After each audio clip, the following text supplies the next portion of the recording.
হরে কৃষ্ণ। উত্তরকাণ্ড রামায়ণের সপ্তম কাণ্ড হচ্ছে উত্তরকাণ্ড। যেরকম শ্রীমদ্ ভাগবতের 12টা স্কন্ধ রয়েছে, তার মধ্যে 10টা বর্ণনা রয়েছে। অত্র স্বর্গ বিসর্গশ্চ স্থান পোষণ মতয় মন্বন্তর ঈশানু কথা নিরোধ মুক্তির আশ্রয়। এই 10টা তত্ত্ব ভাগবতে বর্ণনা করা হয়েছে 10টা অধ্যায় স্কন্ধ পর্যন্ত। বাকি একাদশ এবং দ্বাদশ স্কন্ধ হচ্ছে সামান্য ইতিহাস নামে পরিচিত করা হয়েছে। সেরকম 6টা অধ্যায় এই মানে রামায়ণের 6টা প্রথম 6টা কাণ্ড রামচন্দ্রের জীবনী বর্ণনা করা হয়েছে। এবং উত্তরকাণ্ডেতে রামচন্দ্রের সাথে অন্যান্য মুনি ঋষিদের সাথে যে কি কথোপকথন হয়েছে সেটা বিস্তারিতভাবে বর্ণনা করা হয়েছে। এখানে অনেক ইতিহাস বর্ণনা করা হয়েছে। তো এটা খুব সুন্দর বা এটা খুব রসাল, এটা খুব বড়ও রয়েছে। तो सकले सुनुन मन दी, सकल के स्वागतम, धन्यवाद। तो राम के राज्याभिषेक के पश्चात सभी महान ऋषि उनकी आश्चर्यजनक अलौकिक लीलाओं के स्तुति करने स्वयं अयोध्या आए। तो रामचंद्र राज्याभिषेक सम्पादन हुए युद्धकांडे आमरा पाठ करेছি। तो रामचंद्र युद्ध राज्याभिषेक होवार पर তিনি আশ্চর্যভাবে তার অলৌকিক লীলাসমূহ কীর্তন করার জন্য মহান মহান মুনি ঋষিরা সেখানে এসে উপস্থিত হয়েছিলেন। তার মধ্যে সপ্ত ঋষি বিশেষভাবে উপস্থিত হয়েছিলেন। তাদের নাম হচ্ছে সপ্ত ঋষি হচ্ছেন বশিষ্ঠ, কশ্যপ, অত্রি, বিশ্বামিত্র, গৌতম, যমদগ্নি এবং ভরদ্বাজ। সকলে রাজমহলে এসে উপস্থিত হয়েছিলেন। তারপরেও আবার ছিলেন কৌশিক, কণ্ব, অগস্ত্য এবং ধৌম ঋষি। এই সকল যখন দ্বারপালের রামকে গিয়ে সমস্ত আগমনের সূচনা দেন, তখন রামচন্দ্র সকল মুনি ঋষিদেরকে রাজমহলে স্বাগত করেছেন এবং হাত জোড়ে করে এবং প্রণাম করে তাদেরকে অভিনন্দন করেছেন এবং তাদেরকে সুন্দর উত্তম আসনের পূর্বে বসে আরাধনা করেছেন, পূজা অর্চনা করেছেন এবং তাদেরকে তাদের সাধ্য অনুসারে গ্রাম আদি দান করেছে। তো এইভাবে তিনি রামচন্দ্রের প্রশংসা করে বলছেন, হে প্রভু, আপনি সাক্ষাৎ ভগবান এই জগতে অবতীর্ণ হয়ে আপনি জগতের যে বিনাশ সাধনকারী দুষ্ট রাবণকে বধ করেছিলেন, আর সর্বোপরি বিশেষ করে আপনি ইন্দ্রজিৎকে বধ করেছেন। সে এত দুষ্ট ছিল যে তাকে বধ করে আমাদের ভয় থেকে মুক্ত করেছেন। ইন্দ্রজিতের তুলনায় দেবতা, দৈত্য, রাক্ষস কেউ হতে পারে না। আর স্বয়ং আপকে এবং লক্ষ্মণকে ছোড়ে, আপনাকে এবং লক্ষ্মণকে ছেড়ে তিন লোকে কেউ তাকে বধ করতে পারত না। তো আপনাকে অত্যন্ত ধন্যবাদ, আপনি সেই ইন্দ্রজিৎকে বধ করেছেন। আর এই কথা শুনে রামচন্দ্র বলছেন, আপনি কেন রাবণ, কুম্ভকর্ণ এদের থেকেও ইন্দ্রজিতের এত প্রশংসা করছেন? তখন অগস্ত্য ঋষি পূর্ব ইতিহাস বর্ণনা করতে শুরু করেছেন। তখন অগস্ত্য ঋষি বর্ণনা করতে শুরু করেছিলেন যে বহুত সময় আগে সত্যযুগে পুলস্ত্য নামের একজন মহান ব্রহ্মর্ষি বাস করতেন, আর যিনি ছিলেন ব্রহ্মার পুত্র। একবার পুলস্ত্য ঋষি মেরু পর্বতের চটির মানে পর্বতের ঢালের উপরে মহান ঋষি তিনবেন্দু নামক ঋষির আশ্রমে কঠোর তপস্যা করার জন্য গিয়েছিলেন। আর তপস্যা করতে করতে করতে ওই দিব্যস্থানের সুন্দর রূপের প্রতি আকর্ষিত হয়ে অপ্সরারা আসতেন এইখানে আনন্দ উপভোগ করার জন্য এবং নাচ গান কীর্তন করার জন্য। আর ওখানে তিনবেন্দ্রুর যে একজন কন্যা ছিলেন, সেও তাদের সাথে মিলিত হতো এবং গান করতেন, বাদ্যযন্ত্র বাজাতেন। তো একদিন এমন হয়েছে যে সেই সকল অপ্সরা যখন গান বাজনা করছে, আর তখন অজান্তে অগস্ত্য ঋষির ধ্যান ভঙ্গ হয়ে গেছে। তখন অগস্ত্য ঋষি হৃষ্ট হয়ে গেছে, আর হৃষ্ট হয়ে তাকে বলছে, অগস্ত্য ঋষি না, সরি, পুলস্ত্য ঋষি। এক অপ্সরা আপনি পুলস্ত্য ঋষির ধ্যান ভঙ্গ হয়ে গেছে। তখন উনি অত্যন্ত ক্রুদ্ধ হয়ে ঋষি কন্যাদেরকে অভিশাপ দিয়ে বলছে, আজ থেকে যদি কেউ দুবার এখানে এসে উপস্থিত হয়, তাহলে তারা আমার দৃষ্টিপাতের দ্বারাই গর্ভবতী হয়ে যায়। আর তখন ভয় পেয়ে সমস্ত অপ্সরারা ওখান থেকে চলে গিয়েছে। আর তখন ওই দিনটা তিনবিন্দুর যে কন্যা ছিল সে উপস্থিত ছিল না, কিন্তু পরবর্তী দিন সে তো জানে না এরকম অভিশাপ দিয়েছে, অন্যান্য অপ্সরারা কেউ আসে নাই, কিন্তু তিনবিন্দুর কন্যা ওইখানে মিলিত হওয়ার জন্য গিয়েছে। আর সে যখন ওখানে গিয়ে উপস্থিত হয়েছে, তখন মুনির দৃষ্টি পড়েছে আর সে গর্ভবতী হয়ে গেছে। আর তখন সে লজ্জিত হয়েছে, আর লজ্জিত হয়ে তার পিতার কাছে গিয়েছে, আর পিতার কাছে গিয়ে তিনি হাত জোড়ো করে দাঁড়িয়েছে। তখন পিতা তার স্ত্রীর রূপের পরিবর্তন দেখে তখন কন্যার তখন জিজ্ঞাসা করছে, হে পুত্রী, তোমার এরকম হয়েছে কেন, কি ব্যাপার? তখন উনি বললেন যে আমি তো কিছু জানি না, আমি এরকম ওখানে গিয়েছিলাম, আর ওখানে আমি স্বতঃস্ফূর্তভাবে এরকম একটা ভাব অনুভব করছি, আমার এর সম্পর্কে কোনো জ্ঞাত নেই। তখন তিনি বেদে ধ্যানের মাধ্যমে জানতে পারলেন যে এরকম পুলস্ত্য ঋষি এরকম অভিশাপের কারণে এটা হয়েছে। তখন তিনি তিন বিন্দু কি করলেন, যে তার নিজের কন্যাকে নিয়ে পুলস্ত্যের কাছে গিয়ে বলছে, আপনি কৃপাপূর্বক আমার কন্যাকে পত্নী রূপে স্বীকার করুন। আর পুলস্ত্য মন থেকে এরকম অভিলাষ ছিল, তিনি তখন উনাকে পত্নী রূপে গ্রহণ করলেন। তখন কিছু সময় পরে আপনার পত্নীর সেবাতে সন্তুষ্ট হয়ে তখন তার পত্নীকে বললেন, আমি তোমাকে একটি বীর পুত্র প্রদান করতে ইচ্ছা করেছি, তো তার তুমি যেহেতু আমার কাছ থেকে অত্যন্ত নিষ্ঠাপরায়ণভাবে বেদ সমূহ শ্রবণ করেছো, তাই তোমার পুত্রের নাম হবে বিশ্রবা। তখন শীঘ্রই পুলস্ত্য তার পত্নীর মাধ্যমে একটি পুত্র উৎপাদন করলেন। আর সে পুত্র এবং মুনি অনাসক্ত হওয়ার কারণে তিনি অধিকাংশ সময় তপ করার মাধ্যমে তার সময় ব্যতীত করতেন। আর বিশ্রবার বিশিষ্ট গুণ দেখে ভরদ্বাজ মুনি তার পুত্র ইডিবিড়ার সাথে তার বিবাহ করিয়ে দেন। তার কিছু সময় পরে বিশ্রবা একটি এমন পুত্র লাভের ইচ্ছা করেন যেটা তার জনসমাজে আধ্যাত্মিক কল্যাণ উৎসব সম্পাদন করতে পারে। তখন তার পুত্রের নাম হলো বৈশ্রবণ। তখন যখন যৌবনে পদার্পণ করলেন, তখন বৈশ্রবণ জলের উপরে নির্ভর করে 10,000 বর্ষ ব্যতীতভাবে তিনি তপস্যা করেছিলেন। তখন ভগবান ব্রহ্মা বৈশ্রবণের প্রতি তপস্যায় সন্তুষ্ট হয়ে তাকে সমস্ত দেবতার সাথে ব্রহ্মাজি এসে তার সামনে উপস্থিত হয়ে তখন বৈশ্রবণ তার কাছে ব্রহ্মাজির কাছে প্রার্থনা করলেন যে তোমাকে আমি চতুর্থ লোকপাল রূপে স্থাপন করছি। তখন বৈশ্রবণ বললেন, আমাকে আশীর্বাদ করুন, আমি যেন ধর্মপথে থাকতে পারি। তখন বলছে, হ্যাঁ ঠিক আছে। তখন বৈশ্রবণকে চতুর্থ লোকপাল কুবেরের পদ প্রদান করলেন। কিন্তু ব্রহ্মাজি চলে যাওয়ার পরে বৈশ্রবণ চিন্তা করলেন যে ব্রহ্মাজি তো আমাকে আশীর্বাদ দিলেন, লোকপাল করলেন, কিন্তু আমাকে তো কোনো থাকার বাসস্থান নির্দেশ দিলেন না। তখন উনি গিয়ে তার পিতাকে জিজ্ঞাসা করলেন বিশ্রবা মুনিকে যে আমাকে কিছু থাকার স্থান বললেন। তখন বিশ্রবা মুনি বললেন যে তুমি এখন লঙ্কাতে গিয়ে নিবাস করতে পারো। লঙ্কা যদি বাস্তবিকভাবে রাক্ষসদের রাজ্য, কিন্তু তুমি লঙ্কাতে গিয়ে বাস করো, রাক্ষসরা এখন লঙ্কাতে নিবাস করে না। তখন পিতার আজ্ঞা লাভ করে বৈশ্রবণ লঙ্কাতে গিয়ে নিবাস করতে শুরু করলেন। তখন রাম আবার অগস্ত্য মুনির কথা শুনতে শুনতে উনি আবার প্রশ্ন করেছেন যে अच्छा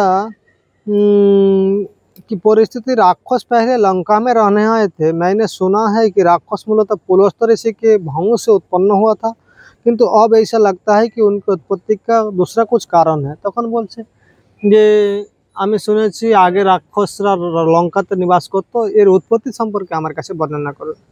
তখন ওর উৎপত্তি সম্পর্কে মালি, সুমালি এবং মাল্যবানের জীবন কাহিনী বিস্তারিতভাবে বর্ণনা করেছে। তারা কিভাবে আবির্ভূত হয়েছিলেন, ভগবান বিষ্ণুর দ্বারা পরাজিত হয়েছিলেন এবং ভগবান বিষ্ণুর ভয়ে তারা সকলে লঙ্কা ছেড়ে রসাতলে গিয়ে নিবাস করতেন।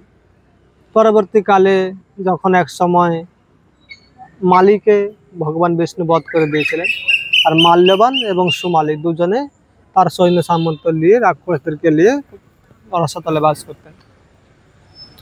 তো এখানে খুব সুন্দরভাবে বিস্তারিত বর্ণনা আছে, ওটা বর্ণনা করা এখন অসম্ভব। তো তখন এক সময় সুমালি তার কন্যা কৈকসীর জন্য একটা পতির সন্ধান করার জন্য তিনি মর্তলোকে উপরে উঠে এলেন। আর উপরে এসে তিনি ভ্রমণ করতে করতে দেখলেন কুবের পুষ্পক বিমানে, তাকে ব্রহ্মাজি পুষ্পক বিমান দান করেছিলেন বৈশ্রবণকে, কুবেরকে, সে পুষ্পক বিমানে ভ্রমণ করছেন। আর তিনি জানতে পারলেন এই বৈশ্রবণ হচ্ছে বিশ্রবা মুনির পুত্র, মহান ব্রাহ্মণ পুলস্তর বংশধর। আর তখন এই কথা জানতে পেরে তিনি তখন সুমালি কী করছেন, তার কন্যাকে গিয়ে কৈকসীকে বলছে তুমি যাও, গিয়ে তুমি বিশ্রবা মুনিকে তুমি পতিরূপে গ্রহণ করো। তখন কৈকসী গিয়েছে বিশ্রবা মুনির কাছে। বিশ্রবার কাছে যখন যায় তখন গিয়ে মাটি, পায়ের আঙুল দিকে মাটি ঘুরতে শুরু করেছে। আর তখন বেশ্রবা মুনি অশ্বমেধ যজ্ঞ সম্পাদন করতেছিলেন। তখন এইটা দেখে তিনি জিজ্ঞাসা করলেন, হে কন্যা, তুমি এরকম অসময়ে তুমি কি কারণে এসেছো, তুমি আমার কাছ থেকে কি চাও? তখন তিনি বললেন, আমি হচ্ছি সুমালির পুত্রী, আমার পিতার আদেশে আপনার কাছে এসে উপস্থিত হয়েছি, কিন্তু বাকিটা আমি আর বলতে পারবো না, আপনি আপনার ধ্যানের মাধ্যমে জেনে নিন। তখন তিনি ধ্যানের মাধ্যমে জানতে পারলেন যে কৈকসী এসেছে তার দ্বারা পুত্র প্রাপ্তির জন্য। তখন তিনি বললেন যে তুমি একটা অসময়ে এসেছো, কিন্তু তোমার যে পুত্র হবে সেই পুত্র খুব ভয়ানক রাক্ষস হবে এবং ভয়ানক শক্তিশালী এবং দেবতাদের এবং সমস্ত মানুষের উৎপীড়নের কারণ হবে। তখন কৈকেয়ী বললেন, আমাকে এরকম পুত্র লাগবে না, আপনি আমাকে আমার জন্য অন্য কিছু ব্যবস্থা করুন। তখন তিনি বললেন, তোমার যে কনিষ্ঠ পুত্র হবে সে হচ্ছে খুব ধর্মপরায়ণ এবং সমস্ত জগৎ তার গুণমহিমা কীর্তন করবে।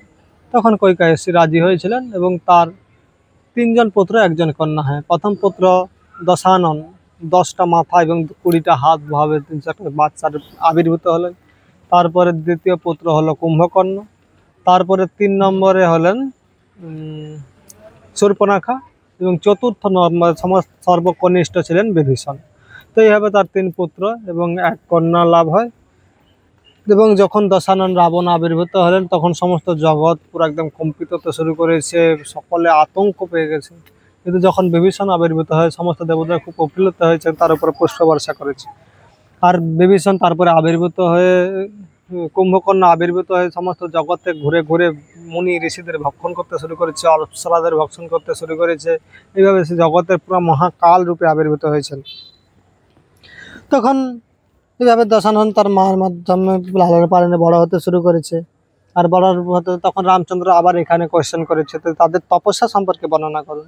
তখন অগস্ত্য মুনি বলছে যে এক সময় বিশ্রমা মুনি যখন বৈশ্রবণ যখন মানে কুবের যখন তার পিতার সাথে মিলিত হতে পুষ্পক বিমানে হয়ে এসেছিলেন, আর এই তাকে দেখে তখন তার রাবণের মাতা কৈকেয়ী বলছে, হে দশানন, তোমার ইনি হচ্ছে বিমাতার পুত্র, আর সে এত বড় একটা পদ লাভ করেছে, এইরকম ব্যাপার, আমিও চাই তুমি যেন এরকম একটা পদ লাভ করো।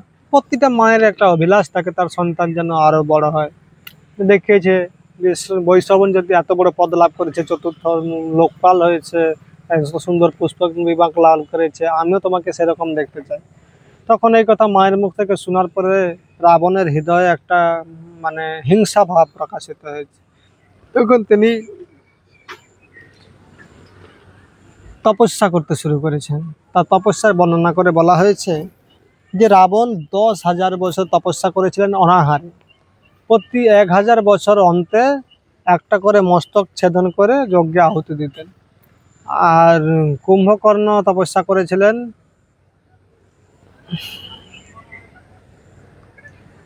শীতকালে জলের মধ্যে দাঁড়িয়ে থেকে এবং গ্রীষ্মকালে চারপাশে আগুন জ্বালিয়ে 10,000 বছর তপস্যা করেছে। আর বিভীষণ 1 পায়ের উপরে দাঁড়িয়ে 2 হাত উপরে তুলে 5,000 বছর তপস্যা করেছে, আর 1 পায়ের উপরে দাঁড়িয়ে 2 হাত উপরে তুলে 5,000 বছর তপস্যা করেছে।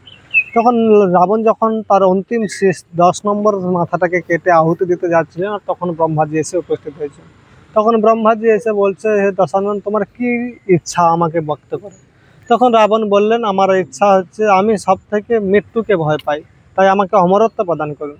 তখন ব্রহ্মাজি বলছে, ভৌতিক জগতে কাউকে অমরত্ব দেওয়া সম্ভব নয়, তাছাড়া আমারও এক সময় মৃত্যু হবে, তাই আমি কাউকে অমরত্ব প্রদান করতে পারবো না, তাই তুমি অন্য কিছু চাও। তখন রাবণ বললেন যে আমি দেবতা, গন্ধর্ব, নাগ, অসুর এদের দ্বারা কারো দ্বারা যাতে মৃত্যু না হয়, মানুষ এবং অন্যান্য প্রাণী আমার কাছে তুচ্ছ, ওদের প্রতি আমি ভয় পাই না।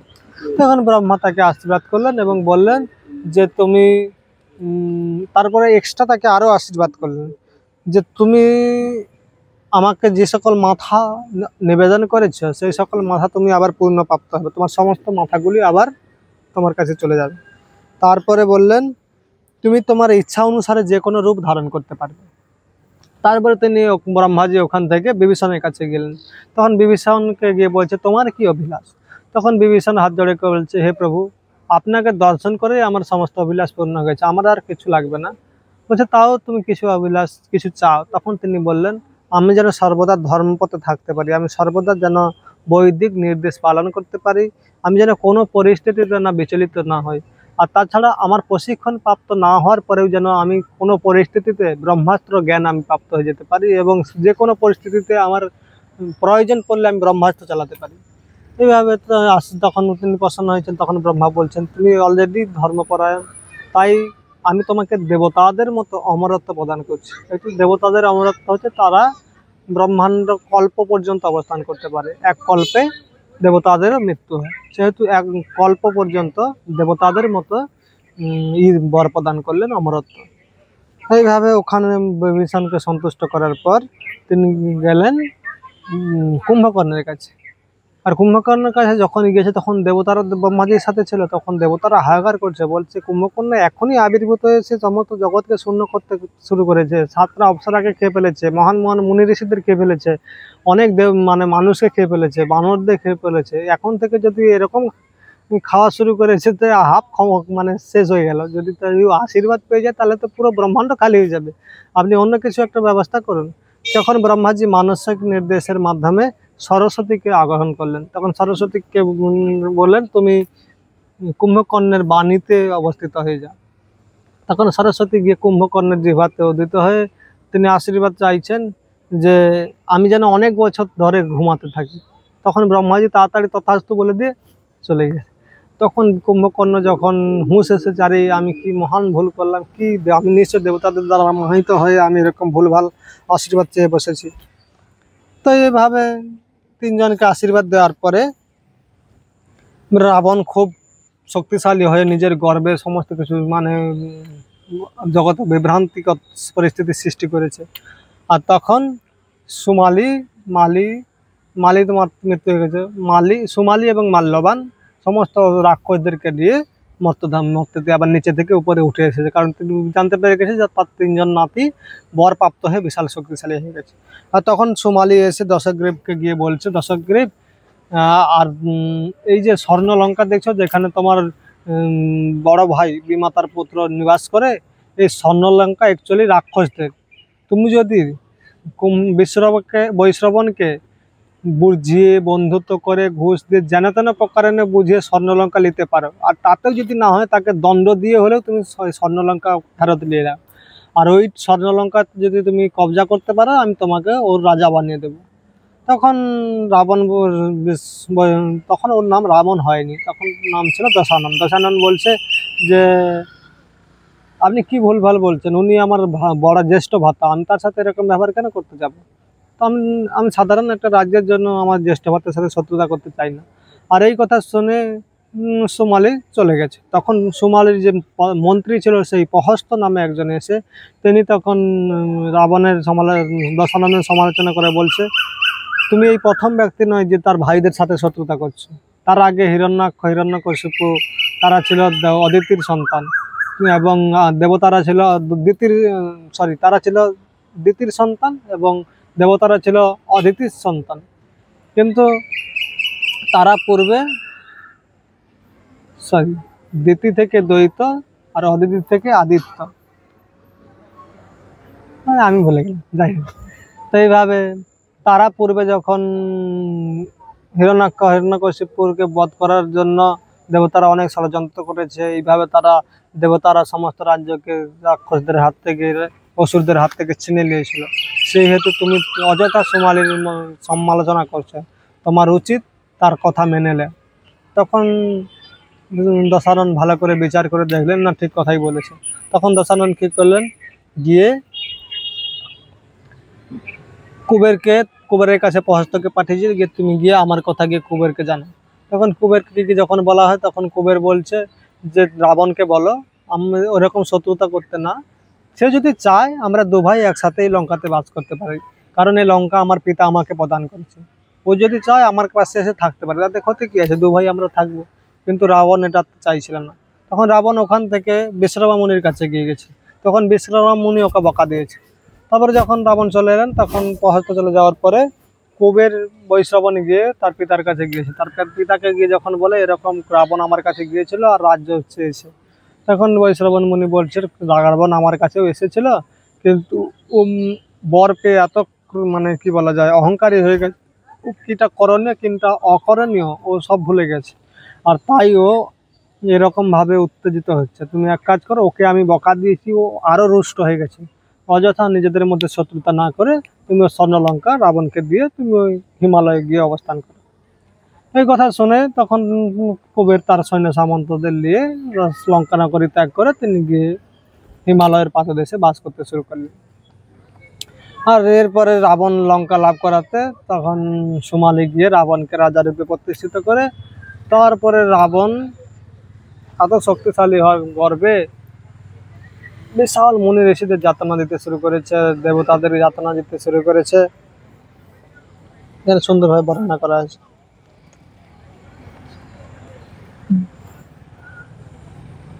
এক সময় তিনি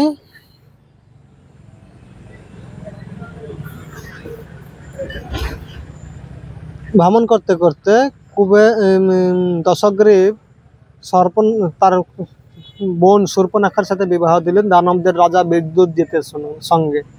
আর একবার যখন সে ভ্রমণ করতে করতে ময় দানবের এবং তার পুত্রীর সাথে মিলিত হলো, দশগ্রীব তখন জিজ্ঞাসা করলেন তার পরিচয়। তখন ময় দানব তার পুরো পরিচয় বর্ণনা করলেন যে আমি বহুত সময় পূর্বে হেমা নামক অপ্সরার দ্বারা আকর্ষিত হই এবং আমার সাথে তার বিবাহ হয়। সে আমার সাথে 1000 বর্ষ আমার সাথে ছিল, তারপরে কোনো কারণবশত সে এখন দেবতাদের কাজে চলে গিয়েছে, আমার কাছে আর এখন থাকে না। কিন্তু আমার এই পুত্র তার থেকে আমি প্রাপ্ত হয়েছি, এর নাম হচ্ছে মন্দোদরী। আর আমি একে বিবাহ দেওয়ার জন্য পাত্র সন্ধান করছি। তখন তিনি দশানন তিনি তার চরিত্র বর্ণনা করেছে। তখন ময়দানব তার পুত্রী মন্দোদরীকে রাবণকে প্রদান করেছে। তারপরে দশগ্রীবের বিবাহ হলো মন্দোদরীর সাথে, কুম্ভকর্ণের বিবাহ হলো বজ্রবালার সাথে, কুম্ভকর্ণের বিবাহ হলো বলি মহারাজের পুত্রী মানে নাতনির সাথে। আর গন্ধর্ব রাজের পুত্রে গন্ধর্ব রাজের কন্যার সাথে বিভীষণের বিবাহ হলো। তারপরে মন্দোদরী মেঘনাদের জন্ম দিলেন, আর আগের চলে তারই নাম ইন্দ্রজিৎ নামে প্রসিদ্ধি লাভ করেছেন। কিছু সময় পরে ব্রহ্মার অভিশাপের কারণে কুম্ভকর্ণ নিদ্রিত হতে শুরু করলেন। আর তখন দশগ্রীব তার থাকার জন্য একটা ঘর তৈরি করলেন, গুহা নির্মাণ করলেন। আর সেই গুহাটা লম্বা ছিল 8 মাইল লম্বা চওড়া এবং 16 মাইল লম্বা। আর তা স্ফটিক এবং স্বর্ণস্তম্ভ বহুমূল্য রত্ন দ্বারা সুন্দরভাবে নির্মাণ করা হয়েছিল। আর কুম্ভকর্ণ সেই গৃহের মধ্যে প্রবিষ্ট হয়ে সহস্র বর্ষ যাবৎ ঘুমাচ্ছিলেন। আর এরই মধ্যে অভিমানী দশগ্রীব দেবতা এবং ঋষিদেরকে অত্যন্ত প্রতারণা করতে শুরু করেছে। তো এদিকে কুবের যখন জানতে পারে, তখন কুবের দূতের মাধ্যমে রাবণের কাছে খবর পাঠিয়েছে। তখন দূত এসে রাবণকে বলছে, হরে কৃষ্ণ হরে কৃষ্ণ। তো যখন রাবণ এইভাবে উত্তেজিত সমস্ত মুনি ঋষিদের সাথে প্রতারণা করছে, তখন এদিকে বৈশ্রবণের মানে কুবেরের ধ্যান ভঙ্গ হয়েছে। তখন কুবের দূত পাঠিয়েছে রাবণের কাছে। রাবণকে গিয়ে তার দূত বলছে যে এটা দূতের মাধ্যমে কুবের বলছে যে 800 বর্ষ তপস্যা করার পরে শিবজিকে আমি প্রসন্ন করেছি। আমি 800 বছর তপস্যায় ছিলাম, আমি সেই তপস্যা থেকে উঠে জানতে পারলাম তুমি এরকম উত্তেজনা করছো। তাই তোমাকে আমি বলছি যে আমি যখন কৈলাস পর্বতে অবস্থান করেছিলাম, তখন উমাকে, শিবের পত্নী উমাকে দেখার আমার অভিলাষ হলো। আর তখন আমি তার প্রতি দৃষ্টিপাত করলাম। আর যখন দৃষ্টিপাত করি তখন যেইসেই আমার বাম চোখ তার উপর পড়েছে, সঙ্গে সঙ্গে বাম চোখটা জ্বলে গেল। আর আমার ডান চোখটা যখন উমার উপরে পড়েছে সেটা আবছা হয়ে গেছে। মানে কতটা উমা দেবীর পাওয়ার ছিল ভেবে দেখুন। হ্যাঁ, তখন ভয়ভীত হয়ে আমি ওখান থেকে পালিয়ে এলাম এবং আমি ভগবান শিবকে শান্ত করার জন্য হিমালয়ের অন্য একটা স্থানে গিয়ে তপস্যা করতে শুরু করলাম। 800 বছর তপস্যা করার পরে ভগবান শিব আমার প্রতি প্রসন্ন হলেন এবং আমাকে আশীর্বাদ করলেন যে তোমার বাম চোখটা যে পুরোপুরি অন্ধ হয়ে গেছে ওটা ঠিক হয়ে যাবে কিন্তু ডান চোখটা তোমার সবসময় এরকমই থেকে যাবে, মানে আবছা হয়ে থাকবে। তো এইভাবে আমি যখন ওখান থেকে এলাম, তারপরে আমি জানতে পারলাম তুমি আমার সাথে এরকম সমস্ত মুনি ঋষিদের সাথে প্রতারণা করছো। আমি আমার কুলের মর্যাদা রক্ষার জন্য আমি তোমার নিজের ভাই অনুসারে তোমাকে আমি পরামর্শ দিচ্ছি, হে রাবণ, তোমার এরকম করা উচিত হচ্ছে না মুনি ঋষিদের সাথে, এতে খারাপ হবে। তাই তোমাকে সাবধানে থাকা উচিত। তোমার প্রতি দেবতারা এরকম ষড়যন্ত্র করছে তোমাকে হত্যা করার জন্য, তাই তুমি শান্তিপূর্বক নিবাস করো। কিন্তু রাবণ এটা শুনে অত্যন্ত ক্রোধান্মত্ত হয়ে, যেহেতু অহংকার ছিল, শক্তির গর্বে গর্বিত ছিল, তাই সে কি করলো, তরবার বের করে দূতের গলদান কেটে দিয়ে দূতকে হত্যা করলেন। আর তারপরে ওখান থেকে গেলেন কুবেরের সাথে সংগ্রাম করার জন্য, কুবেরের প্রতি রুষ্ট হয়ে। আর তাকে সুসংবাদ দিয়েছে, কিন্তু মূর্খ রাবণ কি করেছে, তার নিজের ভাইয়ের সাথে যুদ্ধ করার জন্য উপস্থিত হয়েছেন। তখন কি করে আকাশে যখন তিনি ওখানে গেলেন, তখন কি তার মন্ত্রীদের সাথে সাথে কুবেরের অন্যান্য যক্ষদের সাথে রাক্ষসদের বিশাল যুদ্ধ হলো। আর সেই যুদ্ধে সমস্ত সৈনিকরা পরস্পরের অন্যদের হত্যা করতে শুরু করলেন। শেষ পর্যন্ত যক্ষদের সৈনিকরা পরাস্ত হয়ে চলে গেল। তখন রাবণ যখন যক্ষদের রাজধানীতে প্রবেশ করতে যাচ্ছে, আর তখন দ্বারপাল কি করেছে, একটা গাছ তুলে পুরো রাবণকে মেরেছে। তখন রাবণের মাথা ফেটে রক্ত বেরোতে শুরু করেছে। আর এই রাবণ তখন এত রুষ্ট হয়ে গেছে, তখন সে এমন ওই প্রহরীকে মেরেছে যে প্রহরীটা পুরো গুঁড়ো হয়ে মাংসের পিণ্ড তৈরি হয়ে গেছে। আর এইটা দেখে সমস্ত রাক্ষস মানে যক্ষরা ভয় পেয়ে পালিয়ে গেছে। আর তখন ক্রুদ্ধ হয়ে কুবের বেরিয়ে এসে গদা ধারা দুই ভাইয়ের মধ্যে বিশাল যুদ্ধ শুরু হয়েছে। আর সেই যুদ্ধে শেষ পর্যন্ত যেহেতু রাবণ বরপ্রাপ্ত ছিল, অন্যের দ্বারা মরবে না, তাই রাবণের দ্বারা যক্ষ পরাজিত হয়ে যায়, মানে কুবের পরাজিত হয়ে যায়। তখন কুবেরকে খুব আঘাত করে কুবের অচেতন হয়ে যায়। তখন কুবেরের অন্যান্য মন্ত্রীরা তাকে দূরে নিয়ে গিয়ে তাকে সুস্থতা প্রদান করেছে। আর যখন কুবের হেরে গেল, তখন কুবেরের পুষ্পক রথকে রাবণ জোর করে উঠিয়ে নিয়ে চলে আসে।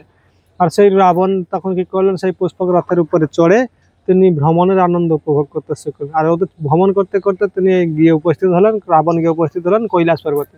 আর কৈলাস পর্বতে এক জায়গায় গিয়ে দেখছে হঠাৎ রথটা আটকে গেল, আর রথটা যাচ্ছে না। তারপর তিনি দেখলেন নন্দীশ্বর এসে রাবণকে সাবধান করছে, রাবণ, এখন ভগবান শিব এবং উবান উপরে জলকেলি করছে, তাই তুমি আর এদিকে যেতে পারো না। তখন বলছে, কে তোমার শঙ্কর? আমি তাকে চিনি না, আমি তাকে এখনই হত্যা করে তোমার এই প্রতিশোধ নেব। তখন তিনি যখন উপরে তাকায়, তখন দেখছে শিবের পাশে নন্দীশ্বর আছে। তখন নন্দীশ্বরের মুখটা, যেহেতু তিনি গাভীর মানে ষাঁড়ের মানে গরুর মতো মুখ, তাই তার মুখটা বান্দরের মধ্যে দেখলে রাবণ হেসেছে। আর তখন নন্দীশ্বর রুষ্ট হয়ে বলছে, মূর্খ, এই বানরের দ্বারা একসময় তোমার পুরো লঙ্কা নগরী উজাড় হয়ে যাবে। আমি আমার নিজের শক্তির মাধ্যমে তোমাকে হত্যা করতে পারি, কিন্তু আমি তা করব না। পরবর্তী তুমি তোমার নিজের দুষ্কর্মের প্রভাবে তুমি নিজেই মরবে। এইভাবে নন্দীশ্বর রাবণকে অভিশাপ দিলেন।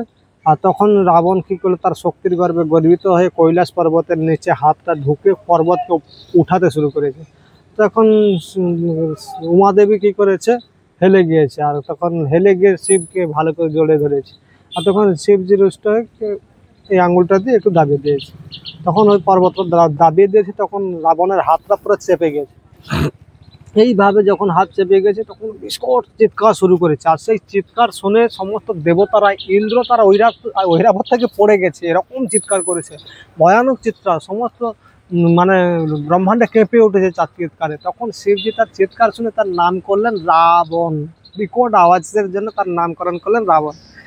এইভাবে রাবণ নাম করার পর তখন রাবণকে তার মন্ত্রীরা পরামর্শ দিলেন যে শিবজিকে প্রসন্ন করা উচিত, না হলে শিবজি মানে সহজে ছাড়বে না। তখন রাবণকে যখন তার মন্ত্রীরা পরামর্শ দিল, তখন রাবণ কি করলেন, যে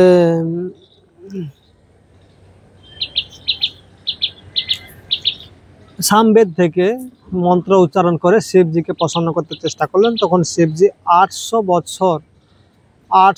বছর ধরে রাবণের হাতটা দাবি থাকার পরে হাতটা তখন শিবজি ছেড়ে দিলেন। তখন গিয়ে রাবণ হাতটা বের করে শান্তি পেলেন। তারপরে শিবজির প্রতি তখন থেকে রাবণ শিবের ভক্ত হয়ে গেছে। ঠিক আছে, তো এইভাবে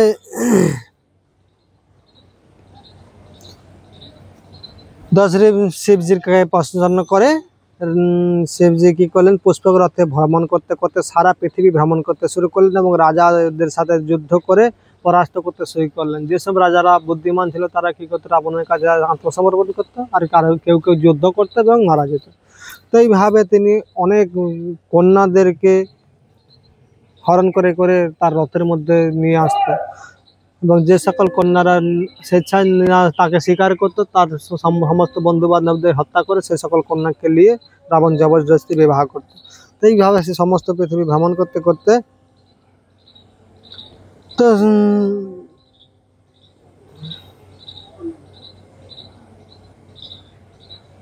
তো একসময় সে যখন এইভাবে ভ্রমণ করছিল, একদিন রাবণ হিমালয়ের নিকটে একটা বনে গিয়ে উপস্থিত হলেন। আর সেখানে জটা ধারণ করে মেঘছাল পরে একটা সুন্দর কন্যাকে তপস্যা করতে দেখলো। অ্যাকচুয়ালি এই উত্তরকাণ্ডে রাবণের জীবনীটা বর্ণনা করছে, রাবণ তো বধ হয়ে গেছে, তার পূর্ব ইতিহাসটা বর্ণনা করছে। তো এখানে যখন রাবণ এভাবে ভ্রমণ করছে তখন তখন সেই মহিলাটাকে দেখে রাবণ তার প্রতি আসক্ত হয়ে গেছে। তখন তাকে পরিচয় জিজ্ঞাসা করছেন, তখন তিনি বলছেন আমি বেদবতী, আমার পিতা হচ্ছে বৃহস্পতি, বৃহস্পতির পুত্র হচ্ছে ব্রহ্মর্ষি কুশধ্বজ, আর তার পুত্রী হচ্ছে আমি, আমার নাম বেদবতী, আমাকে বেদের অবতার বলে মনে করা হয়, কিন্তু আমার পিতা আমাকে অন্য কারোর সাথে বিবাহ প্রদান করেনি, আর তাই আমার নিদ্রানীল পিতাকে দৈত্যদের রাজা শম্ভু বধ করে দেয়। তাই আমি আমার পিতা হত্যা, যেহেতু আমাকে বিষ্ণুর সাথে বিবাহ প্রদান করতে চাইছিলেন, তাই আমি ভগবান বিষ্ণুকে প্রতিরূপে লাভ করার জন্য আমি তপস্যা করছি। এই কাহিনীটা হচ্ছিল সত্যযুগে। তখন যখন আমি তপস্যা করছি, এখন আমি আমার তপস্যা শক্তির প্রভাবে তোমার পুরো জীবন কাহিনী আমি জানি। হে রাবণ, তুমি আমার সাথে কোনো খারাপ ব্যবহার করো না, তুমি চলে যাও। কিন্তু রাবণ তার প্রতি কামাসক্ত হয়ে তার চুল চুল ধরেছে। আর তখন সে রাবণ বেদবতী কি করলেন, তার হাতকে অস্ত্র রূপে তৈরি করে তার চুলটা কেটে নিজেকে মুক্ত করলেন। তখন বললেন, হে রাবণ, তুমি আমার সাথে অপরাধ করেছো, তাই আমি তোমাকে অভিশাপ করার সরাসরি ধরে দিব না, কিন্তু তোমাকে হত্যা করার জন্য আমি আবার একটা জন্মগ্রহণ করব। এই বলে সে অন্তর্ধান হলেন এবং পাশে একটা পদ্মফুল রূপে প্রকাশিত হলো। তখন রাবণ ওকে চিনতে পেরে গেছে, আর তখন সেই পদ্মফুলটাকে তুলে নিয়ে গিয়ে লঙ্কাতে লেগে গেছে। পরবর্তীকালে মন্ত্রীদেরকে যখন বললো যে এই বেদবতী পুষ্পরূপে প্রকাশিত হয়েছে, তখন বলেন রাবণ, আপনি অযথা কেন আপনার মৃত্যুকে আপনার সঙ্গে রাখছেন, ওকে আপনার থেকে দূরে সরিয়ে দেন। তখন রাবণ ওটাকে সমুদ্রে নিক্ষেপ করেছিল। আর ওই কমলই ভ্রমণ করতে করতে এসে মহারাজ জনক যখন যজ্ঞ করার জন্য স্বর্ণ লাঙ্গন দ্বারা যজ্ঞভূমিকে সমতল করছিলেন, আর ওখানেই জনকের পুত্রী রূপে সীতা মাতা আবির্ভূত হয়েছিলেন, সেই বেদবতী, আর তিনি সীতা আর রাবণের মৃত্যুর কারণ হয়েছিলেন। এইভাবে বেদবতীর কাহিনী বর্ণনা করার পরে রাবণ সমস্ত পুষ্পগ্রথে বসে সারা পৃথিবী ভ্রমণ করতে লাগলেন। একসময় উসিনবীর নামক স্থল पर पहुंचा আর সেখানে মরুতকে দেখা। আর যে বৃহস্পতির ভাই ব্রহ্মর্ষির সম্বর্তনের নির্দেশ অনুসারে যজ্ঞ সম্পাদন করেছিলেন। আর যজ্ঞ ক্ষেত্রে সমস্ত দেবতারা উপস্থিত ছিলেন, কিন্তু রাবণের ভয়ে সমস্ত দেবতারা পশু পাখিদের রূপ ধারণ করলেন। তখন ইন্দ্র কি হয়ে গেলেন, ময়ূরের রূপ ধারণ করলেন, যম কাকের রূপ ধারণ করলেন, কুবের গিরগিটির রূপ ধারণ করলেন, এবং বরুণ হংসের রূপ ধারণ করলেন। আর তখন রাবণ গিয়ে মরুতের সাথে যুদ্ধ করার জন্য ইচ্ছা প্রকাশ করলেন। তখন মরুদ বলছে, অযথা তুমি মূর্খ, তোমার ভাইকে তুমি পরাস্ত করে তুমি বিশাল শক্তিমানের কাজ করেছো, তোমাকে আমি এখনই জমালয় পাঠাবো। তখন বলছে, তার যজ্ঞের পুরোহিত বলছে, এটা ভগবান শিবের জন্য যজ্ঞ সম্পাদন করা হচ্ছে, এই যজ্ঞটা যদি অসময় যদি ভঙ্গ হয়ে যায় তাহলে তোমার যে বংশের অকল্যাণ হবে, তাই তুমি এই যজ্ঞটা নষ্ট করো না, তুমি অসময়ে ক্রোধ করে রাবণের সাথে সময়ের অপচয় করো না, তুমি শান্ত হয়ে যজ্ঞ সম্পাদন করো। তখন সে চুপ করে অস্ত্র ত্যাগ করে যজ্ঞ করতে বসে গেলেন। তখন রাবণ কী করলেন, অন্যান্য মুনি ঋষিদেরকে ভক্ষণ করতে শুরু করলেন, তারপরে ওখান থেকে ও চলে গেলেন। তখন যখন দেবতারা ওখানে রাবণ চলে যাওয়ার পরে দেবতারা আবার সমস্ত নিজেদের স্বরূপে এসে উপস্থিত হয়েছে। তখন ইন্দ্র ময়ূরকে আশীর্বাদ করলেন যে সর্ব তোমার প্রাকৃতিক ভোজন হবে, এবং তুমি তোমার শরীরে অসংখ্য নেত্র রূপে অঙ্কিত হবে, আর তুমি তোমার রূপের মাধ্যমে সকলকে আনন্দ উপভোগ করাবে। আর তাই এই সকল ময়ূরেরা নৃত্য করার মাধ্যমে ইন্দ্রকে তাদের কৃতজ্ঞতা প্রকাশ করে থাকে। তখন যম কাককে আশীর্বাদ করলেন, জমালয়ের উদ্দেশ্যে যে সকল পিণ্ড নিবেদিত হবে, কাককে ভোজন করালে তবে যমলোকের অধিবাসীরা সন্তুষ্ট হবে। তাছাড়া তুমি দীর্ঘায়ু লাভ করবে। কোনো মানুষ যতক্ষণ না পর্যন্ত তোমাকে হত্যা না করবে ততক্ষণ তুমি জীবিত থাকতে পারবে। এবং সাধারণ মানুষের যে সকল রোগ হয়ে থাকে সাধারণ পশু পাখির, তোমার তা হবে না। এইভাবে কাককে আশীর্বাদ দিলেন। এরপরে বরুণ হংসকে আশীর্বাদ দিলেন, যে হংস আগে কিন্তু সে পুরোপুরি সাদা হতো না, তাই বরুণদেব হংসকে আশীর্বাদ করার পর থেকে হংস পুরো জলের মতো সাদা। বরুণ সাদা হলেন। গিরগিটিকে আশীর্বাদ দিলেন যে গিরগিটি সোনার রূপ ধারণ করতে, মানে সোনার মতো বর্ণ ধারণ করে বা যে কোনো রূপ ধারণ করতে পারবে, মানে যে কোনো রং পরিবর্তন করতে পারবে। এইভাবে সকলকে আশীর্বাদ দেওয়ার পরে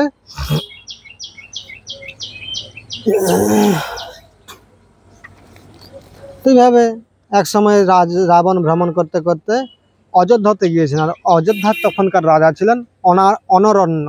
তাকে যুদ্ধের জন্য আহ্বান করলো। তখন রাজা একটা বিশাল সেনা নিয়ে তার সাথে সংগ্রাম করলো। আর সংগ্রামে রাবণের আঘাতে অনরণ্য কী করলেন, মৃত্যুতে পতিত হলেন। তখন অনরণ্য যখন অন্তিম শ্বাস নিচ্ছিলেন তখন অভিশাপ দিলেন রাবণকে, যে একসময় আমারই বংশে রাম আবির্ভূত হয়ে তোমাকে বিনাশ করবে। আর তখন তার উপরে সমস্ত দেবতারা পুষ্পাভিষেক করছিল।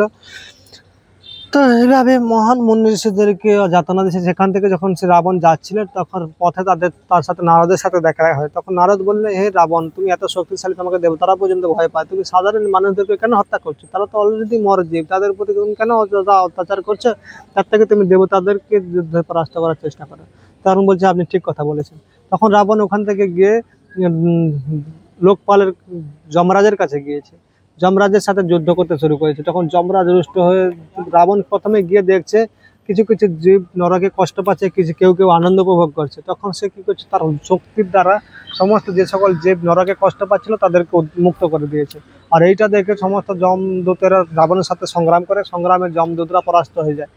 তখন রাক্ষসরা খুব আনন্দ সহকারে কোলাহল করে। তখন যমরাজ বুঝতে পারে যে রাবণ বিজয় হয়ে গেছে। তখন কি করলেন, যমরাজ তার নগর থেকে বেরিয়ে এলেন। তিনি তখন পুরো গদা ধারণ করেছে আর তার অনেক মন্ত্রীদেরকে নিয়ে উপস্থিত হয়েছে। আর বিশাল যুদ্ধ শুরু হয়। তখন শেষ পর্যন্ত যমরাজ পেরে উঠছে না। তখন যমরাজ মৃত্যুদণ্ড যমরাজকে অনুরোধ করছে, আমি তো সমস্ত জীবকে মৃত্যু দিয়ে থাকি, আপনি কিংবা পূর্বক আমাকে সেবাতে নিযুক্ত করুন। তখন যমরাজ মৃত্যুদণ্ডকে যখন উত্তোলন করেছে তখন ভগবান ব্রহ্মা এসে উপস্থিত হয়েছে। ব্রহ্মা এসে বলছে, হে যম, আমি ওকে আশীর্বাদ দিয়েছি, সেই তুমি আমার আশীর্বাদ বিফলে ফেলো না। আর এখন অসময় যেহেতু আমার আশীর্বাদে ওর মৃত্যু এখন হওয়াটা ঠিক হবে না। তখন যমরাজ চিন্তা করলেন যে যেহেতু মৃত্যুদণ্ড দিতে না বলেছেন, সেহেতু আমি অযথা ওর সাথে যুদ্ধ করে শক্তি অপচয় করার থেকে আমার চলে যাওয়া ভালো। তখন যমরাজ ওখানে অন্তর্ধান হয়ে গেলেন, চলে গেলেন। তখন রাবণ নিজেকে বিজয়ী সজে তিনি ওখান থেকে চলে গেলেন। এবার রাবণ এইভাবে ভ্রমণ করতে করতে তিনি নাগলোকে গেলেন, নাগলোককে পরাস্ত করলেন। তারপরে বরুণ দেবের আলয়ে গেলে বরুণ দেবে তখন উপস্থিত ছিলেন না, তাই বরুণের পুত্রের সাথে যুদ্ধ হলো। বরুণের পুত্র ওখানে মৃত্যুবরণ করলো। তো বরুণের পুত্রের সাথে সংগ্রামে বরুণের পুত্র পরাজয় হলো। তখন বললে, বরুণকে ডেকে আনো, বরুণের সাথে আমি যুদ্ধ করতে চাই। তখন মন্ত্রীরা বলছে যে ব্রহ্মলোকে বরুণ গিয়েছে ওখানে একটা সভাতে মিলিত হওয়ার জন্য, বরুণ এখন নেই। যেহেতু আপনি তার পুত্রকে পরাস্ত করেছেন, হে রাবণ, আপনি বিজয়ী, আপনি কৃপাপূর্বক এখন যেতে পারেন। এইভাবে তিনি রাবণ তখন নাগলোক, স্বর্গলোক আর সমস্ত মহান মানে যে সকল মহিলাদের দেখতে সুন্দর ছিল, রাবণ যার প্রতি আকর্ষণ করতো, তাদেরকে সকলকে হরণ করে নিয়ে চলে আসতো। তো এইভাবে যখন আর ওইখানে ভ্রমণ করতে করতে একসময় যুদ্ধে তার ভগ্নিপতি বিদ্যুৎজিহ্নকে বধ করে দেয়। তো এরপর রাবণ যখন এসে লঙ্কাতে এসে উপস্থিত হয় তখন অনেক মহিলাদেরকে পুষ্পক রথে করে এনেছে। আর তারা তখন সেসব সতী মহিলারা দুঃখে শোকে কাতর হয়ে রাবণকে অনেক অভিশাপ প্রদান করেছে যে তোমার মৃত্যু কোনো মহিলার দ্বারাই হবে, মহিলার কারণেই হবে। তো এইভাবে যখন রাবণ ওখানে লঙ্কাতে এসে দেখে তার পুত্র ইন্দ্রজিৎ তপস্যা করছে, তখন ইন্দ্রজিৎ যখন তপস্যা করছে তখন বলছে, পুত্র কি ব্যাপার? তখন ইন্দ্রজিৎ মৌনব্রত ধারণ করে বিষ্ণুর আরাধনা করছে। তখন যেহেতু ওই মৌনব্রতে আছে তখন তার একজন সেনাপতি উত্তর দিলেন যে এরকম ভগবান বিষ্ণুকে আরাধনা করছে, ভগবান শিবকে আরাধনায় সন্তুষ্ট করে তার কাছ থেকে অনেক অস্ত্র শস্ত্র লাভ করেছে, নিজেকে অন্তর্হিত করে যুদ্ধ করতে পারে, অনেক দিব্য অস্ত্র লাভ করেছে। তো এই কথা শুনে রাবণ অসন্তুষ্ট হলো, কারণ ভগবান বিষ্ণু হচ্ছে রাবণের শত্রু। আর সেই শত্রু যেহেতু তপস্যা করছে তাই রাবণ মানসিকভাবে সন্তুষ্ট হতে পারেন। যাই হোক, রাবণ ওখান থেকে চলে গেল। ওখান থেকে যাওয়ার পরে এক সময় বিভীষণ এসে রাবণকে বলছে, এ জ্যেষ্ঠ ভাতা, আপনি অন্যায়পূর্বক এই সকল মহিলাদেরকে হরণ করে এনেছেন, এটা ধর্ম বিরুদ্ধ। আর আপনার এই পাপের কারণে আমাদের যে মামার বোন ছিল আমাদের এখানে, তাকে মধু নামক অসুর হরণ করে নিয়ে চলে গেছে। আর এই কথা শুনে রাবণ খুব ক্রোধিত হয়ে গেছে। তখন রাবণ অনেক সেনাদেরকে যুক্ত করে যে কুম্ভীনসীকে যে মধু নামক দৈত্য যখন হরণ করে নিয়ে যায়, তখন রাবণ অনেক সেনা নিযুক্ত করেছে যে মধুকে হত্যা করে কুম্ভীনসীকে উদ্ধার করবে। সঙ্গে অনেক 4000 অক্ষৌহিনী সেনা নিয়ে রাক্ষস লঙ্কা ছেড়ে চলে, মানে মধুকে হত্যা করে তারপরে প্ল্যান করে একদমই বেরিয়েছে যে মধুকে ওখানে মধুকে হত্যা করে কুম্ভীনসীকে উদ্ধার করবে এবং পরবর্তীকালে যাবে স্বর্গলোকে আক্রমণ করবে ইন্দ্রকে পরাস্ত করার জন্য। এইভাবে সঙ্গে ইন্দ্রজিৎকেও নিয়েছে, বিভীষণকেও নিয়েছে। তারপরে যখন যায় তখন মধু নামক দৈত্যের রাজ্যে যখন প্রবেশ করে, তখন তার বোন মামার মেয়ে কুম্ভীনসী বেরিয়ে এসে রাবণকে প্রণাম করে বলছে, রাবণ, আপনি কৃপাপূর্বক আমার পতিকে ক্ষমা করে দেন। তখন বলছে, তুমি যা বলবে তাই হবে, তুমি যদি তাকে ক্ষমা করে দিতে চাও আমি তাকে ক্ষমা করে দেবো। তখন রাবণ মধুকে ক্ষমা করে দিলেন। তখন কুম্ভীনসীকে বললেন, তুমি যাও, মধুকে গিয়ে বলো আমি দেবতাদের সাথে যুদ্ধ করতে যাচ্ছি, ও যেন আমাকে সাহায্য করে। তখন মধু এসে রাক্ষসের সাথে মিলিত হলো এবং সেও অনেক সৈন্য সামন্ত নিয়ে স্বর্গলোকে আক্রমণ করতে শুরু করলো। স্বর্গলোকে বিশাল যুদ্ধ শুরু হলো। যুদ্ধে সমস্ত দেবতারা পরাস্ত হয়ে গেল, রাক্ষসরা বিজয়ী হলো। তখন এক সময় রাবণের সাথে ইন্দ্রের সাথে বিশাল সংগ্রাম শুরু হলো। তখন রাবণ পরাস্ত হয়ে যাচ্ছে, আর তা দেখে ইন্দ্রজিৎ কি করেছে, তার দৈব মানে তার যে ভৌতিক মায়া লাভ করেছিল, নিজেকে অদৃশ্য করে আর সমস্ত জায়গাকে মানে ধুলায় আচ্ছাদিত করতে পারতো, আর সেইভাবে করে ইন্দ্রকে বেঁধে ফেলেছে। আর ইন্দ্রকে বেঁধে ফেলে তখন পিতাকে বলছে, পিতা আপনি ভয় পাবেন না, আপনি লঙ্কাতে ফিরে যান, আমি ইন্দ্রকে বেঁধে ফেলেছি। আর এই কথা শুনে রাবণ খুব খুশি হয়েছে। তখন রাবণ তার পুত্রকে আজ্ঞা দিল, তুমি ইন্দ্রকে নিয়ে লঙ্কাতে গিয়ে বন্দি বানাও, আমি আসছি। তখন ইন্দ্র কি করলেন, রাবণ ইন্দ্রকে বেঁধে ইন্দ্রজিৎ মেঘনাথ কি করলেন, নিয়ে লঙ্কাতে এসে তাকে বন্দি করলেন। আর তখন তাকে যখন যাতনা দেওয়া হচ্ছে, তখন ব্রহ্মাজি এসেছে। ব্রহ্মাজি এসে রাবণকে বলেন, হে রাবণ, তুমি ওকে ছেড়ে দাও। তো রাবণ ব্রহ্মাজির আদেশক্রমে ইন্দ্রকে ছেড়ে দিল। আর তখন বলেন, আমি এর বিনিময়ে তোমার পুত্রকে আশীর্বাদ করছি। তখন আজ থেকে এই মেঘনাথ ইন্দ্রজিৎ নামে প্রসিদ্ধি লাভ করবে। এবং তখন মেঘনাথ চিৎকার করে বলছে, না, আমি ইন্দ্রকে তখনই ছাড়বো, আমাকে অমরত্ব বর দিলে। তখন ব্রহ্মা বলছে, অমরত্ব বর ভৌতিক জগতে দেওয়া সম্ভব নয়, তুমি অমরত্ব বর, অ্যাকচুয়ালি আমিও অমর নয়, আমি তোমাকে কিভাবে অমরত্ব বর দেবো। তখন ইন্দ্রজিৎ বলছে, ঠিক আছে, তাহলে আমাকে এই বর দেন। আমি যখন যজ্ঞ সম্পাদন করব, তখন সেই যজ্ঞ থেকে যে রথ উত্থিত হবে, সেই রথের উপরে আমি যতক্ষণ বসে থাকবো ততক্ষণ আমাকে কেউ পরাস্ত করতে পারবে না, আমি ততক্ষণ জীবিত থাকবো। তখন বলছে, তথাস্তু। তখন ইন্দ্রজিৎ বলছে, যখন আমি যজ্ঞ করতে করতে যদি কোনো কারণে যজ্ঞ অসম্পূর্ণ রেখে যুদ্ধ করি, তাহলেই আমার কেবল মৃত্যু সম্ভব, না হলে কোনো পরিস্থিতিতে আমি মৃত্যুবরণ করবো না। তখন ব্রহ্মা ঠিক আছে বলে তাকে আশীর্বাদ করলো।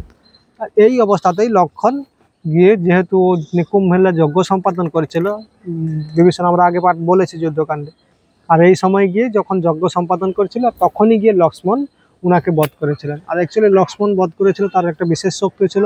14 বছর কোনো নারী মুখ দর্শন করেনি, 14 বছর অনাহারে ছিলেন, 14 বছর ঘুমায়নি। সেই জন্য লক্ষ্মণের পক্ষে এটা করা সম্ভব হয়েছিল। তো এইভাবে ইন্দ্রজিতের কাহিনী বর্ণনা করার পরে তখন ইন্দ্র গিয়ে খুব দুঃখ পেয়েছে। ইন্দ্র গিয়ে এরকম বলছে, আমার কোন পাপের জন্য এরকম হয়েছে, আমাকে একজন রাক্ষসের দ্বারা পরাজিত হতে হলো। তখন ভগবান ব্রহ্মা ইন্দ্রকে বলছে, ইন্দ্র, তোমার একটা মনে রাখা উচিত, তোমার পূর্বকৃত পাপের ফল তুমি ভোগ করছো। তখন বলছে, এক সময় যখন আমি একজন মহিলার সৃষ্টি করি, প্রথম মহিলা, যার নাম ছিল অহল্যা। অহল্যা কথার অর্থ হচ্ছে তার মধ্যে কোনো প্রকার কুরূপ দোষ ছিল না। সেই অহল্যা যখন আমি প্রকাশ করি, তখন তাকে কার হাতে সম্প্রদান করব সেই বিষয়ে আমি চিন্তা করেছিলাম। আর সেটা চিন্তা করে আমি তাকে কিছুদিন রাখার জন্য গৌতম মুনির আশ্রমে তাকে সুরক্ষিতভাবে রেখেছিলাম। কিছুদিন পরে গৌতম ঋষি যখন আমাকে সেই মহিলা ফেরত দিতে এসেছিল, এবার ইন্দ্রের মন থেকে ভেবেছিল নিশ্চয়ই ওইটা আমাকে প্রদান করবে, ইন্দ্রের মন থেকে আশা ছিল। কিন্তু পরবর্তীকালে যখন গৌতম ঋষি সেই মহিলাকে ব্রহ্মাজিকে ফেরত দিতে যায়, তখন সেই গৌতম ঋষির যে আত্মসংযোগ, প্রথম সৃষ্ট আর অত্যন্ত বিশ্ব সুন্দরী অহল্যা, আর তাকে সঙ্গে থাকার পরেও তার প্রতি একবারও কুদৃষ্টি নিক্ষেপ করেনি, স্পর্শ করা তো দূরের কথা। আর এইটা দেখে ব্রহ্মাজি আশ্চর্যচকিত হয়ে কি করলেন, যে গৌতম মুনিকেই সেই মহিলাটাকে সম্প্রদান করলেন। তখন গৌতম মুনি তার পত্নীকে নিয়ে সুখে বাস করত, কিন্তু ইন্দ্রের যেহেতু মনে অভিলাষ থেকে গিয়েছিল, সে তখন কি করেছে, যে একটা গৌতমের রূপ ধারণ করে গিয়ে তার সতীত্ব হরণ করেছে। তখন গৌতম ঋষি খুব রুষ্ট হয়ে গেছে। তখন গৌতম ঋষি রুষ্ট হয়ে ইন্দ্রকে দণ্ডিত করছে। কি বলছে শুনেন।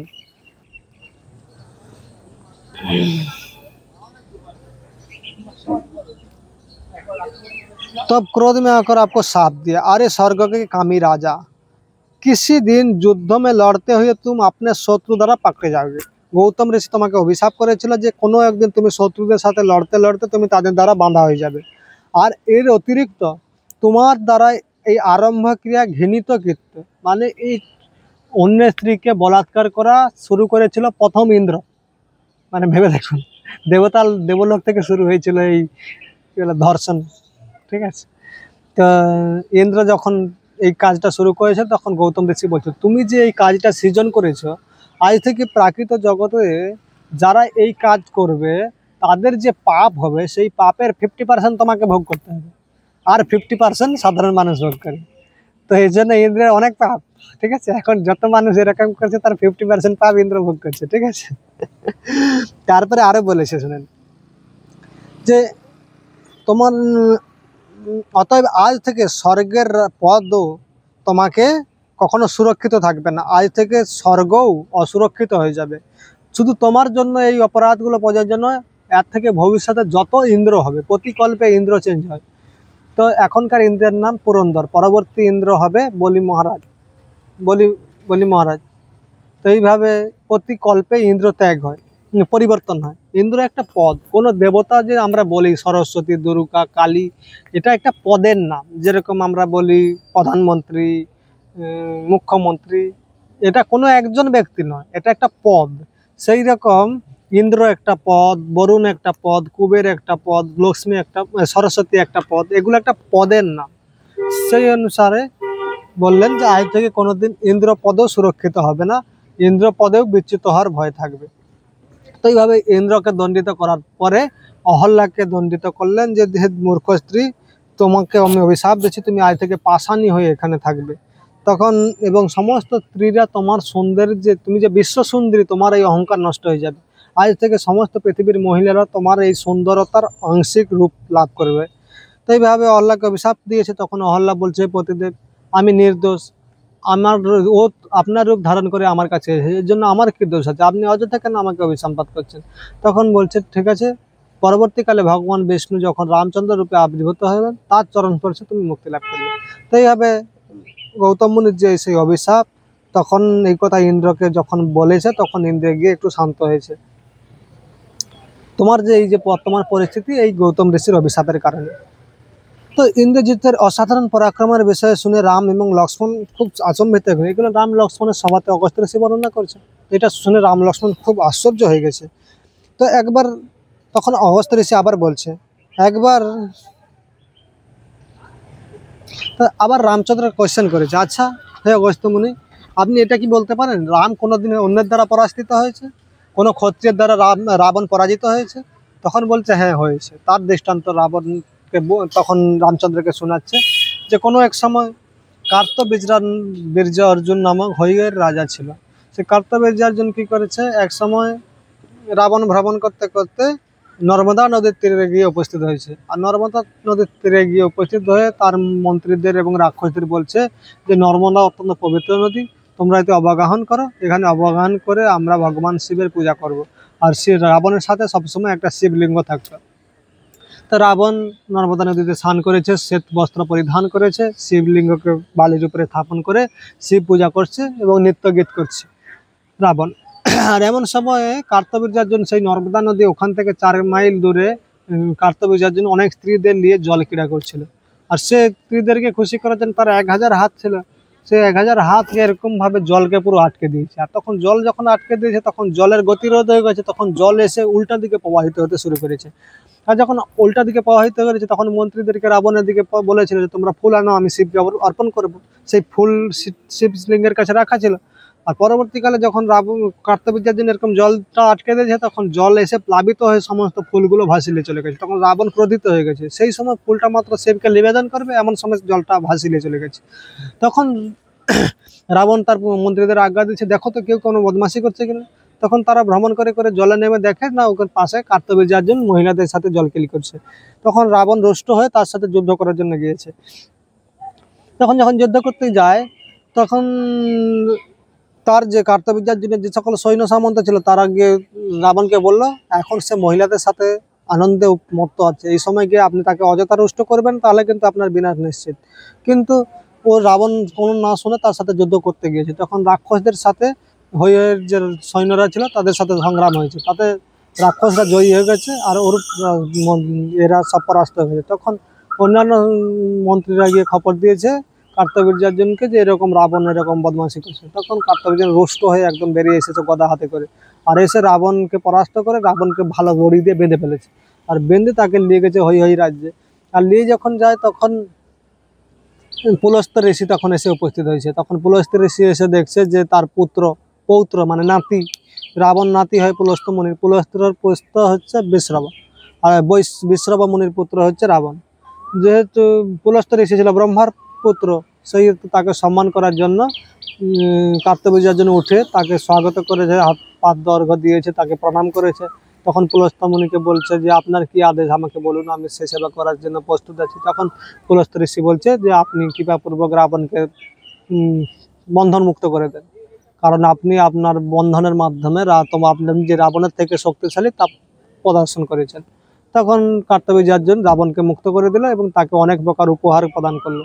তখনই রাবণ ক্ষত্রিয় নীতি অনুসারে সমকক্ষের সাথে বন্ধুত্ব করা উচিত।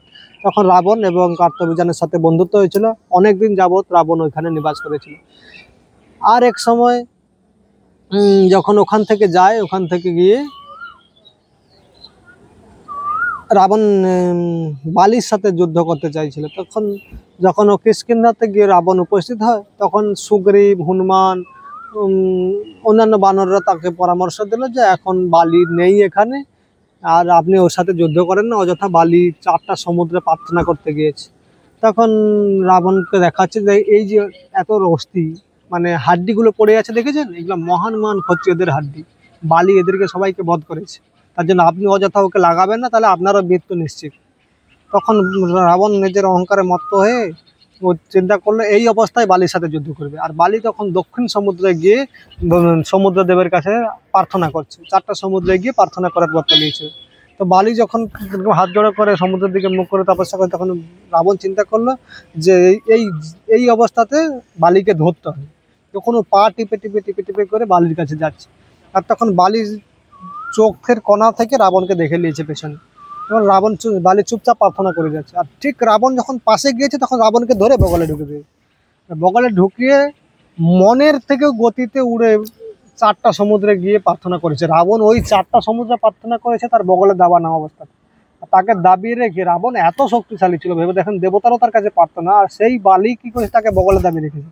তো এইভাবে 4টা সমুদ্রে যখন প্রার্থনা করে, তখন রাবণের কোনো মন্ত্রীরা যারা ছিল তারা বালির যে গতি, সেই গতিতে তারা যেতে পারেনি, তখন তারা পরাস্ত হয়ে গেছে। তখন বালি 4টা সমুদ্র প্রার্থনা করার পরে যখন কিষ্কিন্ধাতে ফিরে আসে, তখন রাবণকে একটা বাগানে ছেড়ে দিয়েছে।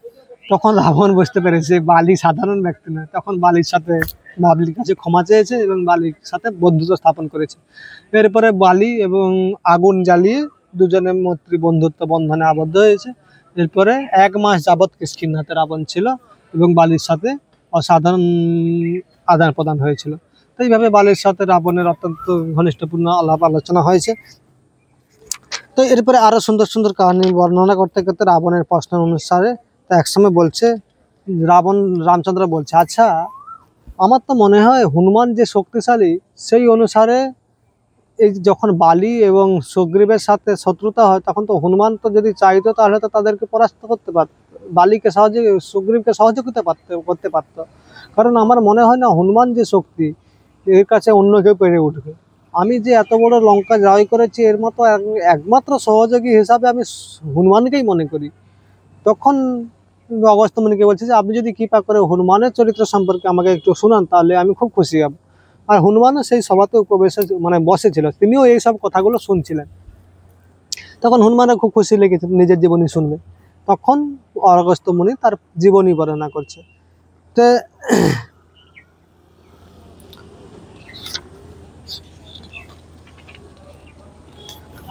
তখন বলছে যে हनुमान मेरु पर्वत रहने वाले बानर पधार केसरी के पत्नी अंजनार गर्भ থেকে বায়ু के संसर्ग द्वारा उत्पन्न হয়। তো কেশরীর পত্নী অঞ্জনার গর্ভে, আর আগেও আমরা কিছুটা জীবনী বিস্তৃত বর্ণনা করেছি, সেহেতু এখানে তারপরে বর্ণনা করেছি যে যখন হনুমান কেশরীর পত্নী অঞ্জনার গর্ভ থেকে আবির্ভূত হয়, আর আবির্ভূত হওয়ার পরে সকালবেলা তার মা হনুমানকে কিছু ফল খাওয়ানোর জন্য ফল খোঁজ করতে গেছে। আর কিন্তু হনুমান যেহেতু বাচ্চা ছিল, তিনি মাত্র জন্ম হয়েছে আর খিদাতে খুব কান্না করছে, তারপরে সকালবেলা যখন সূর্যটা উঠেছে তখন সে ওটাকে একটা সাধারণ ফল বলে মনে করেছে। আর তখন কি করেছে, সে এইখান থেকে লাফ দিয়েছে পুরো একদম সূর্যলোক পর্যন্ত, আর সূর্যলোকে গিয়ে একদম সূর্যের রথের পেছনে গিয়ে বসে পড়েছে। আর তারপরে সেই ঠিক রাহু এসেছে সূর্যকে গ্রাস করার জন্য। আর সূর্য যখন আসছে তখন কি করেছে, এই হনুমান কি করেছে, রাহুকে ধরে ফেলেছে। তখন রাহু ভয় পেয়ে গেছে, তখন রাহু ভয় ছাড়িয়ে গিয়ে তখন ভয় পেয়ে আবার গিয়েছে ইন্দ্রের কাছে। ইন্দ্রকে গিয়ে বলছে, আপনি আমাকে আদেশ করেছেন আমার ক্ষুধা নিবারণ করার জন্য, চন্দ্র সূর্যকে গ্রাস করার জন্য, কিন্তু আমি দেখছি সূর্যের কাছে আরও একজন রাহু অবস্থান করছে, সে আমাকে ধরে ফেলেছে। তখন ইন্দ্র তাকে বলছে আচ্ছা ঠিক আছে আমি দেখছি। তখন বলছে কোনখানে আছে চলো। তখন রাহুকে সামনে রেখে ইন্দ্র পেছনে পেছনে আসছে। তখন হনুমান রথের উপরে বসেছিল, সে ওইখান থেকে যখন দেখতে পাচ্ছে রাহু আবার আসছে, তখন রাহুকে গিয়ে আবার ধরতে গিয়েছে। তখন রাহু ভয় পেয়ে আবার পালিয়ে গেছে। তখন ইন্দ্র পেছনে ছিল, তখন ইন্দ্র যখন ঐরাবতকে দেখেছে, তাকে একটা সাদা ফল মনে করে হনুমানজি আবার লাফ দিয়েছে, লাফ দিয়ে ঐরাবতকে ধরতে গেছে। তখন ইন্দ্র বলছে বাহ, এ তো বিশাল শক্তি। তখন বজ্র দিয়ে মেরেছে, তখন হনুমানজি একদম উপর থেকে পড়ে পাথরের সাথে ধাক্কা খেয়েছে, তখন হনুমান মারা গিয়েছে। হনুমান যখন মারা যায় তখন বায়ুদেব রুষ্ট হয়ে গেছে। তখন হনুমানকে কোলে করে তার নিজের পুত্রকে এরকম করেছে, তখন কোলে করে নিয়ে সে সমস্ত পৃথিবীতে হাওয়া বন্ধ করে দিয়েছে, এখন পুরো হাওয়া বন্ধ। এই কথা শুনে সত্যি সত্যি বায়ু হাওয়া বন্ধ করে দিয়েছে, যাই হোক হাওয়া বন্ধ করে দিয়েছে যখন হনুমান। আর তখন সমস্ত দেবতা, সমস্ত মনুষ্য, সমস্ত জীবের হাওয়া বন্ধ হয়ে গেছে, মানে তাদের পায়খানা বন্ধ, প্রসাব বন্ধ, নিঃশ্বাস নেওয়া বন্ধ, সবার শ্বাস বন্ধ হয়েছে। তখন সকলে ভয় পেয়ে গেছে, তখন ব্রহ্মার কাছে গিয়েছে সকলে। তখন ব্রহ্মা বলছে ঠিক আছে আমরা সবাই মিলে চলো বায়ুর কাছে যাই। তখন সকলে মিলে বায়ুর কাছে গিয়েছে। তখন বায়ু পুরো পুত্রকে কোলে করে, হনুমানকে কোলে করে কান্না করছে। তখন তখন ব্রহ্মাজি বলছে আচ্ছা বায়ু তুমি এরকম কেন করছো? তখন বলছে যে অযথা আমার পুত্রকে, বাচ্চা ছেলেকে এরকম ভাবে ইন্দ্র আঘাত করেছে। তখন এই বায়ু যখন হনুমান ওখানে পাথরে ঠক্কর খায়, তখন ওর ঠুটিটা ভেঙে গেছিল, তাই ওর নাম হনুমান দেওয়া হয়েছে। তো এবারে তখন ব্রহ্মাজি তখন ওই আচ্ছা ঠিক আছে, তখন ব্রহ্মাজি হনুমানজির মাথায় হাত বুলিয়ে দিল, তখন হনুমানজি আবার জীবিত হয়ে গেল। তখন বায়ু সঙ্গে সঙ্গে হাওয়া চালু করে দিয়েছে, তখন সমস্ত ব্রহ্মাণ্ডে আবার হাওয়া শুরু হয়ে গেছে। ঠিক আছে, আমাদের হাওয়া শুরু হয়নি এখন। হাওয়া শুরু হয়ে গেছে, তখন গিয়ে সকালে একটু শান্তি পেয়েছে। তারপরে তখন ব্রহ্মাজি, তখন সকল দেবতারা আশীর্বাদ দিতে শুরু করেছে। তখন তখন ব্রহ্মাজি দেবতাদের বলছে, দেবতারা এই হনুমানকে তোমরা সকলে আশীর্বাদ করো, কারণ ভবিষ্যতে এরা রামচন্দ্রের সহযোগিতা করবে, রাবণকে বধ করার জন্য রামকে সাহায্য করবে। তখন ইন্দ্র কমল পুষ্পের নিজের গলা থেকে একটা পদ্মফুলের মালা হার বের করে হনুমানের গলাতে পরিয়ে দিলেন। তখন ইন্দ্র বলছে আপনার टूटी हुई हड्डी के कारण ये शिशु आज से हनुमान से नाम से जाना जाएगा। ये टूटीটা যেহেতু ভেঙে গেছে, আজ থেকে এর নাম হনুমান রূপে জানা যাবে। আর আজ থেকে যে আমার বজ্রের প্রভাব থেকে মুক্ত হয়ে যাবে, আর আমার বজ্র থেকে একে কখনো ভয়ভীত হতে হবে না। তখন সূর্যদেব বলছে আমার প্রভার একটা অংশ হনুমান লাভ করবে, সূর্যদেবের যে জ্যোতি তার একটা অংশ হনুমানজি লাভ করবে। আর শাস্ত্র সম্পর্কে পূর্ণ জ্ঞান এবং কথা বলার কৌশল হনুমান লাভ করতে পারবে। তারপরে যম আশীর্বাদ করছে যে আমার মৃত্যুদণ্ড থেকে উৎপন্ন কোনো রোগ হনুমানকে প্রভাবিত করতে পারবে না। তারপরে ভগবান শিব আশীর্বাদ করে বলছে আমার অথবা আমার দ্বারা তৈরি করা কোনো অস্ত্র হনুমানকে বধ করতে পারবে না।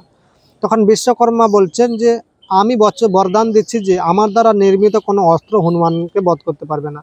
অন্তমে ভগবান ব্রহ্মা আশীর্বাদ দিয়ে বলছে আমি হনুমানকে দীর্ঘ আয়ু, উদারতা, ব্রহ্মাস্ত্রের প্রভাব থেকে মুক্ত হওয়ার আশীর্বাদ এবং ব্রাহ্মণদের সাপ থেকে মুক্ত থাকার আশীর্বাদ প্রদান করছে। এইভাবে হনুমানজি অনেক আশীর্বাদ লাভ করেছে। তখন ভগবান ব্রহ্মা বায়ুকে বললেন যে এ শিশু আপনার ইচ্ছাতে আপনার রূপ পরিবর্তন করতে পারবে এবং অজয় হবে, किसी भी स्थान की यात्रा कर पाने में समर्थ हो, যে কোনো জায়গায় যাত্রা করতে সমর্থবান হবে। भविष्य में वो उत्तम कार्य संपादित करेगा जिसके रावण का विनाश करने में सहायता मिलेगी, যে এমন কিছু কার্য সাধন করবে যাতে রাবণকে সাহায্য লাভ হবে। এইভাবে এ ভগবানের অত্যন্ত প্রিয় হবে। তখন দেবতাদের চলে যাওয়ার পরে বায়ু হনুমান এর অঞ্জনাকে দিয়ে তখন বায়ু ওখান থেকে চলে গেলেন। তখন অধিক বরদান লাভ করে হনুমান অত্যন্ত শক্তিশালী হয়ে মুনি ঋষিদের সাথে প্রতারণা করতে শুরু করলেন। তখন হনুমান কি করতেন, মুনি ঋষিদের যজ্ঞে অ্যাকচুয়ালি মানে ওষুধের মতো ব্যবহার করতো না। হনুমানজি যেহেতু বানর ছিল, চঞ্চল, তাইতে কি করতো, মুনি ঋষিদের যজ্ঞের জিনিসপত্র এলোমেলো করে দিত, ফেঁকে দিত, তাতে মুনি ঋষিরা রুষ্ট হয়ে যেত। কিন্তু যেহেতু ব্রহ্মা বলেছে ব্রাহ্মণদের অভিশাপ কাজে লাগবে না, তাই তারা কোনো অভিশাপ দিত না। কিন্তু খুব তাই জন্য তার পিতা কেশরী বুঝাতো, উপপিতা বায়ুদেব বুঝাতো, কিন্তু তাতেও হনুমানের কোনো পরিবর্তন হয় না। তখন একদিন সমস্ত মুনি ঋষিরা কি করলো যে একে কিছু অন্য ব্যবস্থা করা আছে, তাই তারা বললো আজ থেকে হনুমানের যে জ্ঞান, এই জ্ঞানগুলো সব ভুলে থাকবে, কেউ যখন ওকে মনে করে দেবে তখন ওরে মনে হবে। তো তখন থেকে হনুমানজি ওগুলো ভুলে থাকতো। পরবর্তীকালে হনুমানজির জ্ঞান লাভার প্রতি অনেক বাসনা হওয়াতে হনুমান কি করতো, সূর্যদেবের উদয় স্থান থেকে অষ্টস্থান পর্যন্ত সূর্যদেবের রথের পেছনে বসতো এবং সূর্যদেবের মুখ থেকে অনেক বৈদিক জ্ঞান লাভ করেছিলেন। এইভাবে হনুমান বিশাল জ্ঞান লাভ করেছিলেন। তো পরবর্তীকালে এইভাবে হনুমানের যশ মহিমা কীর্তন করেছে। তো তারপরে বলছে যখন ওই বালির সাথে সুগ্রীবের শত্রুতা হয় তখন হনুমানের যে জ্ঞানটা মনে ছিল না, আর সেই জন্য সুগ্রীবকে কোনো প্রকার সাহায্য করতে পারে না। এইভাবে অগস্ত্য ঋষি হনুমানের গুণমহিমা কীর্তন করেছে। তা শুনে হনুমান এবং রামচন্দ্র সকলে অত্যন্ত আনন্দিত হয়েছে। তখন দুটো ডিশ করলে ভালো হবে। হরে কৃষ্ণ। তখন যখন সমস্ত রামচন্দ্র এখানে অগস্ত্য ঋষি তার মাহাত্ম্য বর্ণনা করা সমাপ্ত করেছে, তখন রামচন্দ্র রাজ্যাভিষেকে যে সকল বানররা এসেছিল, রাক্ষসরা এসেছিল, তাদেরকে সকলকে বিদায় করলেন। সেখানে জনক রাজা উপস্থিত ছিল, তাকে অনেক উপহারের মাধ্যমে বিদায় করলেন। আবার কেকইরাজ যুধাজিৎকে পাশ গিয়ে রামচন্দ্র বলছেন আপনার পিতা অত্যন্ত বৃদ্ধ হয়ে গেছে, তাই রাজ্যকে দেখভাল করার জন্য আপনারও যাওয়া উচিত এবং আপনার সাথে লক্ষ্মণ অনেক সেনা নিয়ে উপস্থিত থাকবে। লক্ষ্মণের সাহায্যে আপনি আপনার রাজ্যকে সুরক্ষিতভাবে রাখতে পারবেন। এভাবে সমস্ত বানরদেরকে যথাযথভাবে সম্মান প্রদান করার পরে সকলকে বিদায় করেছে। তখন সুগ্রীবকে, অঙ্গদকে সকলকে পাশে বসিয়ে দুজনকে আলিঙ্গন করে বলে অ্যাকচুয়ালি তোমরা আমার শুধু বন্ধু নয়, তোমরা আমার নিজের ভাইয়ের মতো অত্যন্ত প্রিয়। এভাবে সকলকে অনেক সম্মান প্রদর্শন করে, অনেক উপহার প্রদান করে সকলকে ফেরত পাঠিয়েছে। এবং রাম হনুমানকে বলছেন যে हनुमानকে आलिंगन করে বলছে तुम तब तक जीवित रहोगे जब तक धरती पर रामायण की कथा होती रहेगी। হনুমানকে বলছে তুমি ততদিন জীবিত থাকবে যতদিন পর্যন্ত এই পৃথিবীতে রামায়ণের কথা কীর্তন হবে। वस्तुत जब तक धरती रहेगा तब तक धरती पर रामायण की कथा होते रहेगा। वस्तुत যতদিন পর্যন্ত পৃথিবী থাকবে ততদিন এই পৃথিবীতে রামায়ণের কথা হবে, আর ততদিন হনুমানও জীবিত থাকবে, আর আমি তোমার জন্য সর্বদা ঋণী থাকবো। तो এইভাবে হনুমানকে আশীর্বাদ করেছেন। তারপরে राम ने अपने छाती को सुजती करने वाला बहुमूल्य रत्न मोतिया से जड़ा हुआ हार निकाल कर हनुमान के गला में पहना दिया। নিজের গলা থেকে হার দিয়ে হনুমানের গলায় পরিয়ে দিলেন। তো এইভাবে সমস্ত বীরদেরকে আলিঙ্গন করে সকলকে পাঠিয়ে দিয়েছে। তখন রামচন্দ্র এবং মাতা সীতা তাদের উদ্যানে বসে আনন্দ উপভোগ করতেন। তো এক সময় গন্ধর্বরা গীত গাইছে, শরৎ ঋতু, সীতা মাতার পাশে বসে বাগানে রামচন্দ্র বসে আনন্দ উপভোগ করছেন, কথা বলছেন। তখন তিনি জানতে পারলেন যে সীতা মাতা গর্ভবতী। তখন খুব আনন্দ পেয়েছে রামচন্দ্র, তখন সীতার প্রতি অনেক কি বলা যায়, সীতা মাতার প্রতি খুব প্রসন্ন হয়েছে, রামচন্দ্র পিতা হতে যাচ্ছেন। তখন ভগবান রাম বলছে তোমার যদি কোনো অভিলাষ থাকে আমাকে বলো, আমি তা পূর্ণ করতে চেষ্টা করবো। তখন মাতা সীতা বলছেন আমার ইচ্ছা আমি গঙ্গার তীরে যে সকল মুনি ঋষিরা বাস করে গঙ্গা মাতার দর্শন করব এবং সে সকল মুনি ঋষিদেরকে আমি বন্দনা করতে আমি যেতে চাই। তখন রাম বলছে নিশ্চয় তোমার অভিলাষ পূর্ণ হবে। তো এইভাবে রামচন্দ্র এক সময় গিয়ে রাজ সিংহাসনে গিয়ে বসেছে আর এবং সমস্ত মন্ত্রীদের মুখ থেকে কথা শ্রবণ করছেন। তারপরে এক সময় তিনি হঠাৎ করে জিজ্ঞাসা করলেন, দূতেদের জিজ্ঞাসা করছে আচ্ছা প্রজারা আমার বিষয়ে কি চিন্তা করছে, কি বলা বলি করছে। সমস্ত রাজা হচ্ছে প্রজাদের একমাত্র আলোচনার বিষয় হয়, আমার মাতারা কি আমার বিষয়ে বলা বলি করছে, আমার ভাতারা কি আমার বিষয়ে কি বলা বলি করছে, তোমরা সকলে আমাকে বলো। তখন দূতেরা বলছে, না প্রভু, সবাই আপনার বিষয়ে কুশল বলছে। তখন রাম বলছে, না, নিশ্চয়ই আমার বিষয়ে কেউ আলোচনা করছে, তোমরা সত্যি কথা আমাকে বলো। তখন দূতেরা জানালেন যে, হে প্রভু, তারা কি নিশ্চয়ই আমার সীতাকে গ্রহণ করার বিষয়ে কোনো আলোচনা করছে? তখন সকলে মাথা নিচু করে রামচন্দ্রকে প্রণাম করে বলছেন, হ্যাঁ প্রভু, অধিকাংশ মানুষ আপনাকে সীতাকে গ্রহণ করার বিষয়ে আলোচনা করছে, যে 1 বছর যাবৎ সীতা অন্যের গৃহে থাকার পরেও রামচন্দ্র নিঃসংকোচে তাকে গ্রহণ করেছে, আর সেই নিয়ে সকলে আলোচনা করছে। আর এই কথা শ্রবণ করে রাম খুব দুঃখিত হয়েছে। তখন তিনি পুরো উচ্চারিত পূর্বক লক্ষ্মণকে রেখে বলছে, লক্ষ্মণ, আমি তোমাকে একটা বিশেষ আদেশ দিতে যাচ্ছি, তুমি তা সহ্য করো এবং আমার তা আদেশ পালন করার চেষ্টা করো। তখন লক্ষ্মণ বলছে, হ্যাঁ ভ্রাতা বলুন। যখন লক্ষ্মণ বললেন, রাম বললেন, সীতা আমাকে কয়েকদিন পূর্বে বলেছিল গঙ্গার তীরে যাওয়ার জন্য। তুমি দেখতে পাচ্ছ সমস্ত প্রজারা আমার উপরে আরোপ লাগাচ্ছে সীতাকে গ্রহণ করার জন্য। তাই তুমি এক কাজ করো, সীতা যেহেতু গঙ্গার তীরে যেতে চাইছিল, তাই তুমি সীতাকে বাল্মীকি মুনির আশ্রমে বনবাসে দিয়ে আসো। আর এই কথা শ্রবণ করে লক্ষ্মণ খণ্ডন করছে, বলছে, আপনি কি আদেশ করছেন? এটা আমি করতে পারি না। তাকে বলছে, তুমি আমাকে যদি ভাতারূপে মনে করো, তুমি যদি আমাকে ভালোবাসো, তুমি আমার এই আদেশ পালন করো। আমি চাই না ইক্ষ্বাকু বংশের যে সম্মানটা নষ্ট হয়ে যায়। প্রজারা আমার বিষয়ে বলা বলি করছে, আমার যে এই যশ, আমার যে হানি হচ্ছে, তাতে আমার সব থেকে কষ্ট হচ্ছে, তাই তুমি এটা রক্ষা করো। তখন লক্ষ্মণ আদিষ্ট হয়ে পরবর্তী দিন সকালবেলা সীতা মাতাকে গিয়ে বললেন, আপনার পতি আমাকে আদেশ করেছে, আপনি যেহেতু গঙ্গা দর্শন করতে চাইছিলেন, তাই আপনার প্রতি আমাকে আদেশ করেছেন আপনাকে গঙ্গা দর্শন করতে নিয়ে যাওয়ার জন্য। আপনি কৃপাপূর্বক নিজেকে প্রস্তুত করুন এবং রথের উপরে আরোহণ করুন। তো সুমন্ত্রের আদেশ, লক্ষ্মণের আদেশে সুমন্ত্র রথ প্রস্তুত করলেন এবং সকালে সীতা মাতাকে রামচন্দ্র লক্ষ্মণজি রথে উঠতে সাহায্য করলেন। মাতা সীতা রথে উঠে প্রবেশন করলেন এবং দেবতাদের কাছে রামচন্দ্রের কুশল হিসাবে প্রার্থনা করে তিনি প্রস্থান করতে শুরু করলেন। প্রথম দিনে তারা গোমতী নদীর তীরে গিয়ে উপস্থিত হলেন। গোমতী নদীর তীরে গিয়ে এক রাত্রে বিশ্রাম করে পরবর্তী দিন তারা গিয়ে গঙ্গাতে গিয়ে উপস্থিত হলেন। আর তখন রামচন্দ্র লক্ষ্মণ খুব কন্দন করছে। তখন সীতা মাতা বলছে, তুমি কন্দন করছো কেন? 2 দিন মাত্র তুমি রামের বিরহ সহ্য করতে পারছো না? আমি আমার পতির বিরহে আছি আর তুমি কন্দন করছো? কিন্তু লক্ষ্মণ কিছু না বলে বলছে, আমরা গঙ্গার তীরে এসে গেছি, আমাদের আনন্দ পাওয়া উচিত, যাতে আমরা লক্ষ্যপ্রাপ্ত হয়ে গেছি, কিন্তু তুমি কন্দন করছো। তখন লক্ষ্মণ কিছু না বলে নৌকা এনে গঙ্গা পার করে পরে অন্য তটে গেছে, কিন্তু লক্ষ্মণ আরও কন্দন বেশি করছে। তখন সীতা মাতা জিজ্ঞাসা করছে যে, তোমার কি হয়েছে, আমাকে সত্যি কথা বলো। তখন লক্ষ্মণ বলছেন, হে মাতা, আপনি আমার দোষ গ্রহণ করবেন না, আপনার প্রতি আমাকে একটা ভয়ানক কার্য সঁপেছে, আর তার কারণে আমি দুঃখ পাচ্ছি, আপনি কৃপাপূর্বক আমাকে ক্ষমা করুন।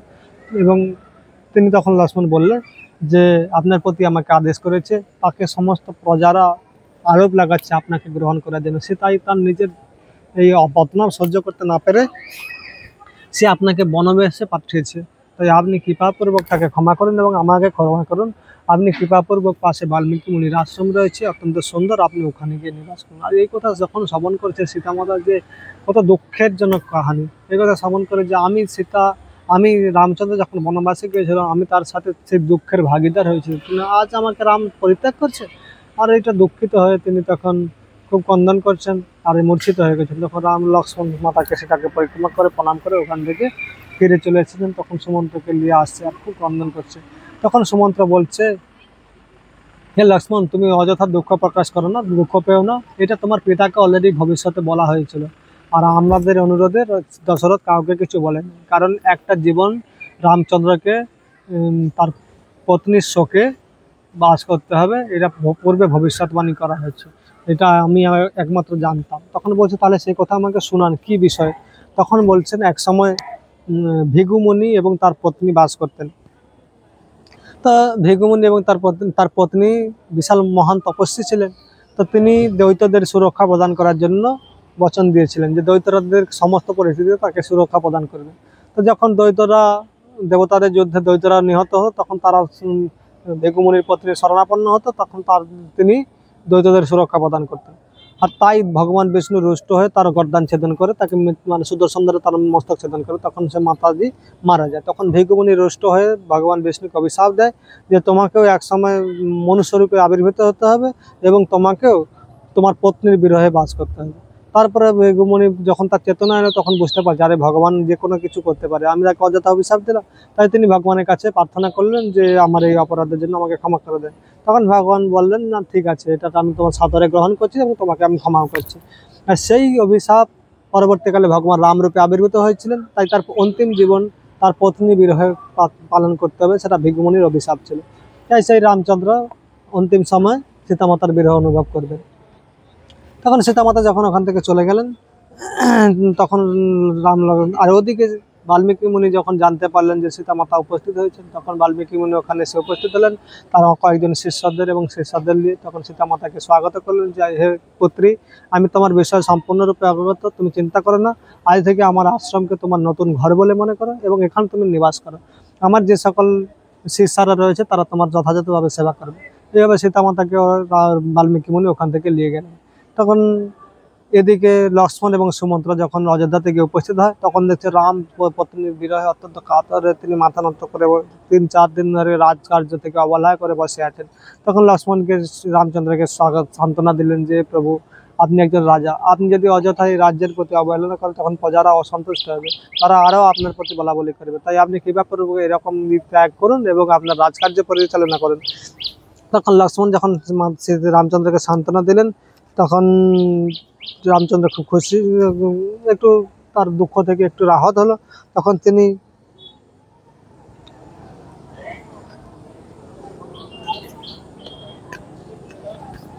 রামচন্দ্র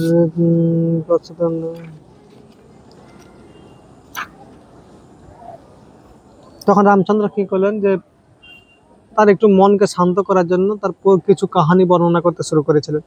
তখন তিনি একটা কাহানি বলছে যে, तुम्हें राजा नेगो की कथा ज्ञान होती, एक बार उन्होंने ब्राह्मण के लाखों गाय दान दे दिया, किंतु उनमें से एक गाय किसी अन्य ब्राह्मण की थी। তখন বলছে একবার রাজা নেগো কিছু ব্রাহ্মণদেরকে লক্ষ লক্ষ গাভী দান করেছিল, কিন্তু उनमें से একটা গাय অন্য ব্রাহ্মণের ছিল। जब ब्राह्मणों को इस भेद का पता चला तब उन्होंने राजा को छिपकली बन जाने का शाप दिया। তখন এই রাজাকে যে ব্রাহ্মণরা অভিশাপ দিয়েছিল যে তুমি শিবকলি মানে হচ্ছে গিরগিটি হয়ে যাবে। তো পরবর্তীকালে ওই গিরগিটি যখন হয়েছিল তখন ভগবান কৃষ্ণ আসবেন এবং তিনি ওই গিরগিটিকে মুক্ত করবেন। এভাবে নিগর কথা শ্রবণ করানোর পরে তখন লক্ষ্মণ বলছে আরও কিছু কথা শ্রবণ করেন, মানে কাহানি বলার মাধ্যমে তাদের হৃদয়টাকে হালকা করছে বিরহ থেকে মুক্তি লাভ করার জন্য। তখন তিনি মহারাজ নিমির প্রসঙ্গে আলোচনা করছেন। নিমির বিষয়ে বর্ণনা করতে গিয়ে বলছে যে ইক্ষ্বাকু বংশের 12 নম্বর রাজা ছিলেন নিমি। একবার যজ্ঞ সম্পাদন করার জন্য বশিষ্ঠ মুনির কাছে যান, তখন বশিষ্ঠ মুনি ইন্দ্রের যজ্ঞ করার জন্য যজমান পুরোহিত্য গ্রহণ করেছে। তাই তিনি নিমিকে বললেন যে তুমি একটু সময় অপেক্ষা করো, আমি ইন্দ্রের যজ্ঞ সমাপ্ত করে তোমার যজ্ঞ সম্পাদন করবো। কিন্তু নিমি ধৈর্য না ধরে সে গৌতম মুনিকে দ্বারা যজ্ঞ সম্পাদন করলে। তখন বশিষ্ঠ মুনি যখন এটা জানতে পারে তখন রুষ্ট হয়ে নিমিকে অভিশাপ দেয়, তুমি মৃত্যুপ্রাপ্ত হয়। তখন নিমি মারা যায়। তখন নিমি মৃত্যুর সময় বশিষ্ঠকে অভিশাপ দেয়, তুমিও মারা যাও। তখন বশিষ্ঠ মারা যায়, দুজনে মারা যায়। তখন নিমিকে তেলের পাত্রে সুরক্ষিতভাবে রেখে দেবতারা মুনি ঋষিরা যজ্ঞ সম্পাদন করে। আর এদিকে বশিষ্ঠ মুনি তখন ব্রহ্মার কাছে যায়, আত্মস্বরূপে ব্রহ্মার কাছে গিয়ে বলছে এরকম আমার শরীর নষ্ট করে দিয়েছে নিমির অভিশাপে, তখন আমার কী করা উচিত? তখন বলছেন এই ইমিডিয়েটলি উর্বশীর দ্বারা কামাসক্ত হয়ে মিত্র বর্জনের বীর্য খরণ হবে, তুমি ওখানে গিয়ে ওদের বীর্য অধিষ্ঠিত হয়ে যাও। আর তখন একসময় কী হয়েছে, উর্বশীর প্রতি আসক্ত হয়ে মিত্র এবং বরুণ দুজনে আসক্ত হয়ে গেছে। তখন মিত্র জিজ্ঞাসা বলছে যে, বরুণ বলছে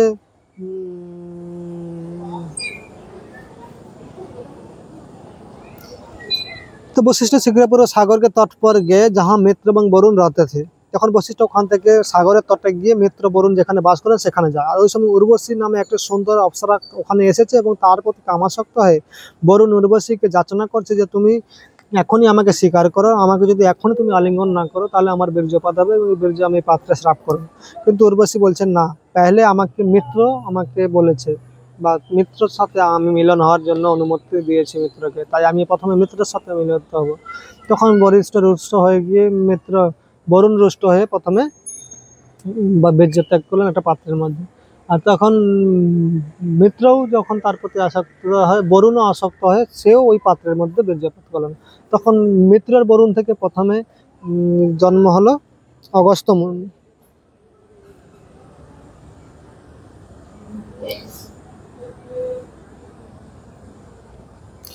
उस दिव्य पात्र में बीर्ज का साफ किया। इसके फलस्वरूप महान मुनि अगस्त उस दिव्य पात्र से प्रकट हुआ। मित्र যখন প্রথম বীর্য সাফ করেছিল সেখান থেকে অগস্ত্য ঋষির জন্ম হয়। পরবর্তীকালে সেই পাত্রে আবার বরুণ যখন বীর্যপাত করে তখন মিত্র এবং বরুণের দুটো বীর্য একসাথে মিলিত হয়ে বশিষ্ঠ মুনি আবার ওখান থেকে দ্বিতীয় জন্ম লাভ করে। এরপরে এদিকে নিমি যখন তেল পাত্রে ওর শরীরকে সুরক্ষিত রেখে দেবতাদের উদ্দেশ্যে যজ্ঞ সম্পাদন করলেন, তখন দেবতারা প্রসন্ন হয়ে আবির্ভূত হলেন। তখন দেবতারা নিমিকে জীবিত করলেন। তখন নিমি তখন বললেন, আমার যে শরীর মৃত্যু হয়ে গেছে সে শরীর আমি আর পুনরূপে ফিরে পেতে চাই না, তা আমাকে আশীর্বাদ করুন, আমি যেন সকলের চোখের সামনে উপস্থিত হতে পারি। তখন দেবতারা আশীর্বাদ করলেন, ঠিক আছে, তুমি সকলের চোখের নিমেষ রূপে অবস্থান করবে। এই যে মানুষ প্রতি মুহূর্তে নিমিষ চোখের পাতা ফেলে, এখানে মহারাজ নিমি অবস্থান করে, আর সেটা দেবতার আশীর্বাদের নিমি এই চোখের পাতাতে অবস্থান করে। তাই মানুষেরা বা সমস্ত পশু পাখি সকলের চোখের পাতা ফেলাতে থাকে। তো এইভাবে কাহিনী বর্ণনা করার পরে রামচন্দ্র রাজকার্যে গিয়ে উপস্থিত হয়েছে। তখন সিংহাসনে প্রবেশন করে লক্ষ্মণকে আদেশ করেছে, লক্ষ্মণ গিয়ে বাইরে দেখো, বাইরে কেউ আমার বিচার পাওয়ার জন্য অপেক্ষা করছে কিনা। তখন লক্ষ্মণ বাইরে গিয়ে তাকিয়েছে, কোনো মানুষ নেই। তখন বলছে, প্রভু, রাজ্যে কেউ অশান্তি পীড়িত নয়, আর সকলে সুরক্ষিত আছে, আর আপনি চিন্তা করবেন না, সবাই সুরক্ষিত। বলছে, না, তুমি ভালো করে গিয়ে দেখো। তখন ভালো করে গিয়ে দেখছে, বলছে একটা কুকুর বসে আছে। তখন বলছে তুই ওই কুকুরটাকে জিজ্ঞাসা করো, ওর কিছু পরামর্শ কিছু জিজ্ঞাসা আছে কিনা। তখন লক্ষ্মণ তৃতীয়বার গিয়ে কুকুরটাকে জিজ্ঞাসা করছে, তুমি কি আমার সাথে কিছু বলতে চাও? তখন বলছে, হ্যাঁ, আমি রামের কাছে বিচার প্রার্থনা করে এসেছি, কিন্তু আমি একটা সাধারণ নিম্ন প্রজাতির জীব কুকুর, আমাকে সব জায়গায় প্রবেশের অধিকার নেই। আপনি কৃপাপূর্বক রামচন্দ্রকে জিজ্ঞাসা করুন, উনি যদি আমাকে আসার অনুমতি দেয় তাহলে আমি যাবো। তখন লক্ষ্মণ এসে রামকে জিজ্ঞাসা করেন, তখন রাম বলছেন, হ্যাঁ, ওকে ইমিডিয়েটলি নিয়ে আসো। তখন লক্ষ্মণ কুকুরটাকে নিয়ে রাজসভাতে এসেছে। তখন কুকুরটাকে জিজ্ঞাসা করছে, তোমার কি জানার আছে আমাকে বলো। তখন কুকুরটা বলছে, হে প্রভু, রামচন্দ্রকে প্রণাম করে বন্দনা করে তারপরে বলছে যে আমি রাস্তার ধারে শুয়েছিলাম, একটা ব্রাহ্মণ ওই পাশ দিয়ে যাচ্ছিল, আর সে অযথা আমাকে প্রহার করেছে, আপনি এর বিচার করুন। তখন ব্রাহ্মণটাকে ডাকা হলো। তখন ব্রাহ্মণটা তখন বলছে, হে প্রভু, আমি খুব ক্ষুধার্ত ছিলাম, খুব মানে রোদের দ্বারা খুব প্রভাবিত হয়ে গেছিলাম, আর তখন আমার মাথা গরম ছিল, আর ও রাস্তার মাঝে শুয়েছিল, তখন আমি ওকে প্রহার করেছি। তখন অন্যান্য ঋষিদের কাছে বিচার প্রার্থনা করেছে। অন্যান্য ঋষিরা যারা উপস্থিত ছিল তখন তাদেরকে বলছে, এখানে কি শাস্তি দেওয়া উচিত ব্রাহ্মণকে। তখন বলছেন, শাস্ত্র বিচারে একজন ব্রাহ্মণকে কখনো দণ্ড দেওয়া যায় না, সেহেতু ব্রাহ্মণকে দণ্ড দেওয়া যাবে না, অন্য কিছু। তখন রামচন্দ্র বলছেন, তখন ঋষিরা বলছে, আপনি পূর্ণ পুরুষোত্তম ভগবান, আপনি সমস্ত আইন সম্পর্কে জ্ঞাত, আপনি ওকে কি দণ্ড দেওয়া উচিত দেখুন। তখন কুকুরটা তার মাথায় হস্তক্ষেপ করে বলছেন, আপনি যদি বলেন তাহলে আমি তাকে কিছু বিধান বলবো। তখন বলছে, হ্যাঁ, তুমি বলতে পারো। তখন বলছে, এই যে পাশে কালেঞ্জর মঠ রয়েছে তার অধিপতি ওকে প্রেসিডেন্ট নিযুক্ত করবে। তখন হনুমানের কথা সে কুকুরটার কথা শুনে তাকে হাতের উপরে চড়িয়ে পুরো একদম নগর পরিক্রমা করে পুরো মহান্ত রূপে মঠের উত্তরাধিকারী রূপে বসিয়ে দিলাম। আর এইটা দেখে অন্যান্য মন্ত্রীগণ বলছে, তাকে সাজা দেওয়া হলো না, তাকে পুরস্কৃত করা হলো। তাকে সাজা দেওয়ার পরিবর্তে আপনি তাকে একজন মঠের মঠাধ্যক্ষ রূপে বসিয়ে দিয়েছেন। তখন বলছে, এটা এই কুকুরটা ভালো করে জানি, ও বসিয়েছে, আমি বসানি। তখন কুকুরটাকে জিজ্ঞাসা করা হচ্ছে, বলছে, তুমি বলো, এর বিষয়বস্তু বর্ণনা করো। তখন কুকুরটা বলছে, প্রভু, পূর্বজন্মে আমি এই মঠের অধিপতি ছিলাম। বলছে, তখন বলছে, আমি অত্যন্ত যথাযথভাবে দেবতাদের আরাধনা করেছি, সমস্ত মঠের যে সকল নিবাসীরা বাস করতো তাদের আরাধনা করেছি, কিন্তু জানি না অজ্ঞাত কি কারণবশত আমাকে এই জন্য কুকুর হতে হবে। আর এই ব্যক্তিটা, ও যদি নিজের ক্রোধ নিয়ন্ত্রণ করতে না পারে আর ওই মঠের অধিপতি হয়ে বসছে, তাহলে আপনারা ভেবে দেখুন, ও যদি নিজের ক্রোধ নিয়ন্ত্রণ না করতে পেরে যদি কোনো অপরাধজনক কার্য করে, তাহলে আমি তো কুকুর হয়েছি, তাহলে ও কি হবে। এই কথা বলে তখন সকল হতভম্ব হয়ে গেছে। বাস্তবটা এখানে একটা খুব সুন্দর শিক্ষা এর মাধ্যমে আমাদের দেওয়া হয়েছে। আমরা যখন কোনো কিছু পদ গ্রহণ করি, সেই পদ গ্রহণ করার আগে আমাদের ভালো করে বিচার করে দেখা উচিত, আমার কি এই পদ গ্রহণের অধিকারী, আমি কি যোগ্য, আমি কি যথাযথ পালন করতে পারবো। নাহলে আমরা যদি অযথাভাবে এসব পদ গ্রহণ করে বসি, নিজের অহংকারের বশীভূত হয়ে আমরা অধঃপতিত হয়ে পরবর্তী জীবন আমাদের অত্যন্ত ভয়ানক হতে পারে। তাই আমাদের খুব সাবধান হওয়া উচিত। তো এইভাবে কুকুরটা যখন চলে গেল, তখন কুকুরটা তারপরে ওখানে গিয়ে অযোধ্যার সীমান্তে গিয়ে তিনি বসে গিয়ে জল সব কিছু পরিত্যাগ করে তিনি আরো ভগবানের ধ্যানে নিবিষ্ট হয়ে নিজেকে শরীর ছেড়েছিলেন। তো এরপরে এক সময় মৈত্রেয় মুনি তার শিষ্যদের নিয়ে এসে উপস্থিত হলেন। মৈত্রেয় ঋষি যখন সমস্ত শিষ্যদের নিয়ে এসে বললেন যে রামচন্দ্রের দরবারে এসেছেন, তখন রামচন্দ্র যখন রাজ দরবারে এসে বললেন, তখন মৈত্রেয় মুনি বললেন মধু নামক দৈত্যের পুত্র লবণাসুর এখন মধুমুখ নামক স্থানে বৃন্দাবনের মধুবনে ও মুনি ঋষিদের যাতনা করছে। আমি আপনার কাছে প্রার্থনা করি আমাদেরকে এই মধু নামক দৈত্যের হাত থেকে, লবণাসুরের মধুর পুত্র লবণাসুরের হাত থেকে রক্ষা করুন। ওর কাছে একটা দিব্য বর্ষী রয়েছে যার মাধ্যমে ও বিশাল শক্তিশালী হয়ে গেছে। তখন ভগবান রাম বললেন এই কথাটা ভরতকে বলতে চাইলেন যে ভরত তুমি ওকে হত্যা করার পর দায়িত্ব গ্রহণ করো। কিন্তু যখন ভরতকে বলতে চাইছিলেন তখন ওখানে শত্রুঘ্ন ছিলেন। তখন শত্রুঘ্ন বলছেন হে প্রভু, আর ভরত আপনি যখন বনবাসে ছিলেন ভরত অনেক কষ্ট স্বীকার করেছে, অনেক তপস্যা করেছে, তাই আমার মনে হয় এই কাজটা আমাকে আপনি প্রদান করুন, আমি তা করতে রাজি আছি। আর যখন এই কথা শত্রুঘ্ন বলে তখন ভরত রামচন্দ্র তথাস্তু বলে দিচ্ছে। আর শত্রুঘ্ন যখন বলছে তাহলে শত্রুঘ্নকে ওখানে রাজা রূপে প্রতিষ্ঠিত করা হবে আর উনি তাহলে লবণাসুরকে বধ করবে। আর যখনই বলেছে রাজা বানানো হবে সঙ্গে সঙ্গে শত্রুঘ্ন খুব দুঃখ পেয়ে গেছে যে আমি অযথা এখানে হাত তুলে মহা মুশকিল করলাম, এখন আমাকে রাজা হতে হবে আর রামচন্দ্র থেকে দূরে থাকতে হবে। তখন খুব দুঃখ পেলেন, কিন্তু তিনি শত্রুঘ্নের প্রতি রামচন্দ্র প্রসন্ন হয়ে বলছে তুমি চিন্তা করো না, তুমি ওখানে গিয়ে নিবাস করো। তখন তার সাথে অনেক সৈন্য সামন্ত দেওয়া হয়। তখন শত্রুঘ্ন সেই সকল সৈন্য সামন্তদেরকে আগে পাঠিয়ে দিয়ে শত্রুঘ্ন পরবর্তীকালে ওখানে যাচ্ছিলেন। আর যখন যাচ্ছিলেন উনি তখন বাল্মীকি মুনির আশ্রমে যান। বাল্মীকি মুনির আশ্রমে যখন রাত্রে নিবাস করছেন আর তখনই সীতা মাতা সেই দিনই দুজন সন্তানের জন্ম দিয়েছিলেন। প্রথম সন্তানকে বাল্মীকি মুনি আদেশ করলেন যে ওকে কুশ ঘাসের অগ্রভাগ দ্বারা পরিষ্কার করা হবে, আর দ্বিতীয় সন্তানটাকে কুশের নিম্নভাগ দ্বারা পরিষ্কার করা হবে। তাই প্রথম সন্তানের নাম কুশ, দ্বিতীয় সন্তানের নামে লব। তো এইভাবে কুশ লবের জন্মদান করেন। তারপরে ওখান থেকে শত্রুঘ্ন যান, গিয়ে ওখানে লবণাসুরকে বধ করেন। লবণাসুরকে বধ করে বহুদিন যাবৎ ওখানে রাজত্ব করেন। তারপর পরবর্তীকালে আবার তিনি অযোধ্যাতে এসেছিলেন। তিনি বলেন প্রভু আমি আর যেতে চাই না, কিন্তু রামচন্দ্র বললেন না তোমাকে ফিরে যেতে হবে, তুমি এখান থেকে যাও, 7 দিনের মতো এখানে অবস্থান করে আবার ফিরে যাও। তাই শত্রুঘ্ন 7 দিন অযোধ্যাতে থাকার পরে আবার তিনি আবার বৃন্দাবনে মধুবনে গিয়ে অবস্থান করছিলেন।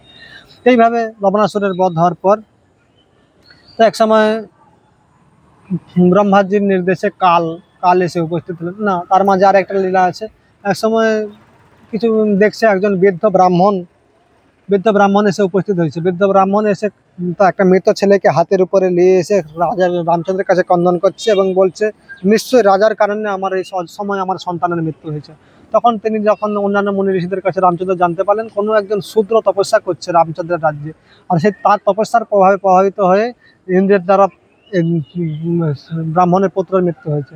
তখন রামচন্দ্র খুব রুষ্ট হয়ে তখন ভ্রমণ করতে শুরু করেছে। তখন দেখছে একটা সরোবরের তীরে একটা বালক উপর দিকে পা তুলে মাথা নিচের দিকে করে তপস্যা করছে। তখন তার কাছে গিয়ে রামচন্দ্র জিজ্ঞাসা করছে তুমি কে, তোমার পরিচয় কি? তখন তিনি বললেন যে আমি সরাসরি স্বর্গলোক প্রাপ্ত হওয়ার জন্য ইন্দ্রিয় তপস্যা করছি, মাথাকে নিচের দিকে করে পা উপর দিকে করে, আমি একজন শূদ্রের পুত্র। আর যা বলেছি আমি শূদ্র, সঙ্গে সঙ্গে রামচন্দ্র ওর গর্দান কেটে দিয়েছে। আর সঙ্গে সঙ্গে যখন গর্দান কেটে দিয়েছে তখন উপর থেকে পুষ্প বৃষ্টি করছে। এখান থেকে শিক্ষা দিয়েছে যার যেটা মর্যাদা সেইভাবে করার উচিত। কিন্তু কলিযুগের একটাই ধর্ম হচ্ছে নাম সংকীর্তন। এখানে কোনো জাতি ধর্ম নির্বিশেষ কোনো বিচার নেই, সেটা সত্য তা দাপরে ছিল। কিন্তু কলিযুগে সকলে জন্মনা যায়তে শূদ্র সংস্কারাৎ দ্বিজ উচ্চতে, আর বেদ পঠাতি ভবেদ ব্রেপ্য ব্রহ্ম জ্ঞানাতি ব্রাহ্মণ। কলিযুগে জন্মকে অনুসারে সকলেই ব্রাহ্মণ, আর জন্মনা যায়তে শূদ্র, জন্মকে অনুসারে সকলেই শূদ্র। আর সংস্কার দ্বিজ অর্থাৎ সংস্কারের মাধ্যমে দ্বিজ বলা হয়, মানে যার দ্বিতীয়বার জন্ম হয় গুরু গৃহে। আর বেদ পঠাতে ভবেদ বিপ্র, যারা বেদ অধ্যয়ন করে তাদেরকে বিপ্র বলা হয়। আর ব্রহ্ম জ্ঞানাতি ব্রাহ্মণ, যারা ব্রহ্মর জ্ঞান লাভ করেছে তারা হচ্ছে ব্রাহ্মণ। তো এইভাবে কলিযুগে সকলের জন্য শাস্ত্র অধ্যয়নের জন্য এবং ভগবানের আরাধনা করার জন্য নির্দিষ্ট রয়েছে। কিন্তু সেই যুগের ত্রেতা যুগটা যেহেতু শূদ্র তপস্যা করেছিল তাই রামচন্দ্র তাকে দণ্ড প্রদান করেছিলেন। এইভাবে রামচন্দ্র তার রাজ্য শাসন করেছিলেন 11,000 বছর। রাজ্যে শাসন করার পরে এক সময় ভগবানের যখন কার্য সমাপ্ত হয়ে যায় তখন ব্রহ্মার নির্দেশে কাল এসে উপস্থিত হয়। কাল এসে উপস্থিত হয়ে ভগবান রামের কাছে এসে বলছেন যে একটা ব্রাহ্মণের বেশে এসে উপস্থিত হয়ে বলছে আমি আপনার সাথে কিছু পার্সোনাল কথা বলতে চাই, আর এই কথা যখন আমি বলবো তখন যেন কেউ উপস্থিত না থাকে, আর যদি কেউ উপস্থিত হয় তাহলে তাকে আপনাকে মৃত্যুদণ্ড দিতে হবে। এই কথা বলার পরে কাল বলছে ঠিক আছে লক্ষ্মণ, তুমি দ্বারে গিয়ে কঠোরভাবে পাহারা দাও, কেউ যাতে এখানে প্রবেশ করতে না পারে। তো লক্ষ্মণকে দ্বারের পাহারা দিয়ে পাহারাদার নিযুক্ত করে কালের সাথে রামচন্দ্রের সাথে কথা হচ্ছে। তখন কাল বললেন যে হে প্রভু, আপনার সময় অন্তিম কাল এসে উপস্থিত হয়েছে, এখন ব্রহ্মার নির্দেশে আপনার ফিরে যাওয়া উচিত। এভাবে কথাবার্তা হচ্ছে, কিন্তু সেই সময় দুর্বাসা ঋষি এসে উপস্থিত হয়েছে। দুর্বাসা ঋষি এসে উপস্থিত হয়ে লক্ষ্মণকে বলছে যে লক্ষ্মণ, আমি 1000 বছর অনাহারে তপস্যা করে এসেছি, তাই আমাকে ইমিডিয়েটলি রামের সাথে দেখা করতে চাই, আমি এখন খুব ক্ষুধায় পীড়িত। তখন বলছে হে প্রভু, এখন রামচন্দ্র বিশেষভাবে আলোচনায় মত্ত রয়েছে। আর এই সময় কঠোরভাবে নির্দেশ দেওয়া হচ্ছে যে ভেতরে যাওয়া নিষেধ। কিন্তু দুর্বাসা ক্রুদ্ধ হয়ে বলছে, না, তুমি যদি, আমি ইমিডিয়েটলি রামের সাথে দেখা করতে যাই, তুমি যদি এখনই রামের সাথে আমার দেখা না করাতে পারো, আমি সমস্ত অযোধ্যাবাসীকে অভিশাপ দেবো। তখন এই কথা শ্রবণ করে লক্ষ্মণ চিন্তা করলো, যদি আমি রামচন্দ্রের কাছে যাই তখন রামচন্দ্র আমাকে মৃত্যুদণ্ড দেবে, কিন্তু যদি না যাই দুর্বাসা ঋষি কি করবে, অভিশাপ দিয়ে সমস্ত অযোধ্যাবাসীকে ক্ষতি করবে। তাই আমার উচিত, আমি আর একার জন্য যাতে অযোধ্যা সন্তুষ্ট হয়, তাই জন্য তিনি কি করলেন, সে রামচন্দ্রের কাছে গিয়ে প্রবিষ্ট হলেন। আর যা দেখেছে লক্ষ্মণ উপস্থিত হয়েছে, তখন কাল অন্তর্ধান করেছে। তখন রামকে লক্ষ্মণ বললেন যে এরকম দুর্বাসা ঋষি এসে তখন রামচন্দ্র এসে দুর্বাসাকে সৎকার করলেন। দুর্বাসা তখন সন্তুষ্ট হলেন। আর এদিকে তারপরে সভা ডাকা হয়েছে। সেই সভাতে বলা হয়েছে, আমি যেহেতু কালকে কথা দিয়েছিলাম, সেহেতু লক্ষ্মণকে মৃত্যুদণ্ড প্রদান করতে হবে। তখন লক্ষ্মণ বলছে, হে প্রভু, আপনি আমাকে আপনার মর্যাদা স্থাপন করার জন্য মৃত্যুদণ্ড প্রদান করুন। তখন অন্যান্য মূর্তিরা পরামর্শ দিলেন যে আপনার উচিত, যে এতদিন যেহেতু আপনি মর্যাদা স্থাপন করে এসেছেন, তাই অন্তিম সময় আপনার মর্যাদা লঙ্ঘন করা উচিত না, কিছু একটা ব্যবস্থা করা উচিত। তারপরে কিছু কিছু মহান মুনি ঋষিরা পরামর্শ দিলেন যে কাউকে, প্রিয়জনকে ত্যাগ করা মৃত্যুদণ্ড একই সমান, তাই আপনি লক্ষ্মণকে পরিত্যাগ করুন। তখন রামচন্দ্র লক্ষ্মণকে পরিত্যাগ করলেন। লক্ষ্মণ তখন ওখান থেকে, অযোধ্যা থেকে কিছুটা দূরে গিয়ে, অযোধ্যারই সরযূ নদীর তীরে গিয়ে তপস্যার মাধ্যমে, লক্ষ্মণ টিলা বলে একটা স্থান আছে, ওখানে গিয়ে তিনি অন্তর্ধান করলেন। অনন্তনাগ রূপে তিনি নদীতে প্রবাহিত হলেন। আর তখন রামচন্দ্র বিরহে দুঃখ প্রাপ্ত হচ্ছে না, সীতার বিরহে। এরপরে সীতা মাতার সাথে যখন তিনি আদেশ করলেন, যাও, আমার মনে হচ্ছে এই দুজন বালক হচ্ছে রাম যখন যজ্ঞ সম্পাদন করছিলেন, তখন তিনি বুঝতে পারলেন, যখন পুরাণের কথা শ্রবণ করছিলেন, রাম কথা শ্রবণ করছিলেন, তখন তিনি জানতে পারলেন এই যে লব আর কুশ নিশ্চয়ই সীতারই সন্তান, তাই তোমরা ইমিডিয়েটলি লবকুশকে আমার কাছে আনো। তখন লবকুশকে এবং সীতামাতাকে নিয়ে উপস্থিত হয়েছে। তখন সীতামাতা এসেছে। তখন সীতামাতাকে আবার রামচন্দ্র বলছে, তোমাকে অগ্নি পরীক্ষা দিতে হবে। বাল্মীকি মুনি বলেছে সীতা একদমই পবিত্র, সীতার কোনো নিষ্কুলুষ। তারপরেও রামচন্দ্র বলছে আবার অগ্নি পরীক্ষা দিতে হবে। তখন সীতামাতা হাত জড়ো করে ভৌমিত্রী মাতার কাছে প্রার্থনা করছে, হে মাতা, আমি যদি সত্যিকারে পবিত্র হই, আমি মন এবং বচন এবং শরীর দিয়ে যদি আমি রামচন্দ্রকে একমাত্র প্রতিরূপে ভালোবেসে থাকি, তাহলে আপনি আমাকে আশ্রয় প্রদান করেন। তখন ধরিত্রী পেটে উঠলো। তখন নাগের দ্বারা রথের উপরে প্রবিষ্ট হয়ে ভূমি মাতা এসে উপস্থিত হন। তখন ভূমি মাতা পৃথিবী মাতার, সীতা মাতাকে পাশে বসে পৃথিবী ভূগর্ভে চলে গেলেন, মাটির উপরে সমান হয়ে গেল। আর তা দেখে রামচন্দ্র খুব ক্রোধিত হয়েছে, বলছে, হে ধরিত্রী, তুমি এখনই সীতাকে ফিরিয়ে দাও, নাহলে তোমাকে আমি ধ্বংস করে দেবো। তখন ব্রহ্মাজি বলছেন, হে প্রভু, আপনার অন্তিম সময় এসে উপস্থিত হয়েছে। আপনি এতদিন এসেছেন মর্যাদা স্থাপন করার জন্য, আপনি পরম পুরুষোত্তম ভগবান। এখন আপনার নিত্য সঙ্গী চলে গেছেন, আপনারও যাওয়ার সময় হয়েছে, আপনি কৃপা পূর্বক ধৈর্য ধারণ করুন। এরপর থেকে রামচন্দ্র পুরা গম্ভীরতা ধারণ করেছে। তখন তিনি তার পুত্রদেরকে রাজ্যগুলো পরিমাণে দিয়ে সবাইকে, কুশকে অযোধ্যার রাজ্যে নির্দিষ্ট করে, লক্ষ্মণের পুত্র, ভরতের পুত্র, শত্রুঘ্নের পুত্র, সমস্ত পৃথিবীতে সবাই রাজ্য বিভাজন করে দিয়ে রামচন্দ্র কি করলেন, মৌনব্রত ধারণ করে তিনি চলতে শুরু করেছে। তখন তার পেছনে পেছনে সমস্ত শ্রুতিগণ, মুনি, ঋষি, পুরো অযোধ্যাবাসী, এভাবে বর্ণনা করছে, ব্রাহ্মণ, ক্ষত্র, বৈশ্য, শূদ্র। তারপরে পেছনে পশু পাখিদের স্তর অনুসারে পশু পাখি, কীট পতঙ্গ সকলকে নিয়ে রামচন্দ্র যখন গমন করছে, তখন সমুদ্র নদীর তীরে গিয়ে গুপ্তার ঘাট বলে একটা স্থান আছে, ওখানে গিয়ে রামচন্দ্র দাঁড়িয়ে গেছে। তারপরে সমস্ত দেবদেবতাদের দ্বারা স্তুতিত হয়ে রামচন্দ্র সূর্য জলে প্রবিষ্ট হলেন এবং তিনি এ ধরাধামে তার লীলা সমাপ্ত করে তিনি সমস্ত অযোধ্যাবাসীকে নিয়ে অন্তর্ধান লীলা করেছিলেন। তো এইভাবে রামের মহিমা অত্যন্ত সুন্দরভাবে বর্ণনা করা হয়েছে।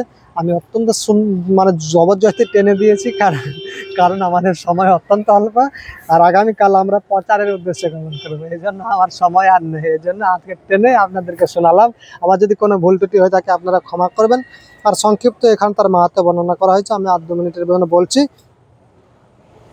भगवान की शिक्षा का दूसरा पक्ष जो है कि जो व्यक्ति विवाह करता है उसे एक विश्वास पात्र पति बनना चाहिए, अपने पत्नी के पूर्ण सुरक्षा प्रदान करना चाहिए। भगवान जीवনের মাধ্যমে তার শিক্ষা প্রদান করেছেন, একজন পত্নীকে একজন পতি সর্বদা সুরক্ষা প্রদান করবে, না হলে রাবণের মতো অসুরের তার পত্নীরা অপহরণ করে নিয়ে যাবে। তো এইভাবে অত সুন্দরভাবে রামচন্দ্রের বর্ণনা করা হয়েছে। ভগবান রামচন্দ্রের উপদেশের এক অন্য পক্ষ जो है कि पूर्ण पुरुषोत्तम भगवान विष्णु एवं उनके भक्तगणों को सांसारिक क्लेश आ सकता है, किंतु इनमें उन दुखों को कोई सरकार नहीं होता, वे सभी परिस्थिति में मुक्त पुरुष है। एक वैष्णव भक्तिमय सेवा में संलग्न होने के कारण सदैव अलौकिक आनंद में स्थित रहता है। यद्यपि वह भौतिक दुखों से पीड़ित होते हुए भी प्रतीत हो सकता है, किंतु उनकी स्थिति वियोग में परमानंद की स्थिति कही जाती है। एक प्रेमी तथा प्रेमिका एक दूसरे से वियोग के समय जिस प्रकार का अनुभव करते हैं वो वास्तव में परम सुख की अनुभूति है। यद्यपि ऊपर तौर से आमतौर पर वह दुखों के समान प्रतीत होती है, अतः भगवान रामचंद्र का सीता देवी के वियोग तथा उनके पश्चात उनने होने वाला दुख भी उनके दिव्य आनंद का एक अन्य पक्ष है प्रदर्शित करता है। जब वैष्णव एवं भगवान जो आपात दुख बोले मने হয় এগুলো তাদের জগতে শিক্ষা দেওয়ার জন্য শিক্ষা প্রদর্শন স্বরূপ। তাই এইগুলোর দ্বারা কখনো বৈষ্ণব এবং ভগবান কখনো প্রভাবিত হয় না। তাই রামচন্দ্র এই শিক্ষার মাধ্যমে জগতে অনেক কিছু শিক্ষা প্রদান করেছিলেন। রামচন্দ্র হচ্ছে মর্যাদা পুরুষোত্তম ভগবান, তাই ওনার পদাঙ্ক অনুসরণ করা উচিত এবং ওনার শিক্ষার সময় আমাদের জীবনে পালন করা উচিত। সকলকে অশেষ ধন্যবাদ। এতদিন যাবৎ আমাদের যে সকল রামচর্চা হয়েছে তাতে যদি আমাদের কোনো ভুল ত্রুটি হয়ে থাকে ক্ষমা করবেন। হরে কৃষ্ণ কৃষ্ণ কৃষ্ণ কৃষ্ণ হরে হরে, হরে রাম রাম রাম হরে হরে।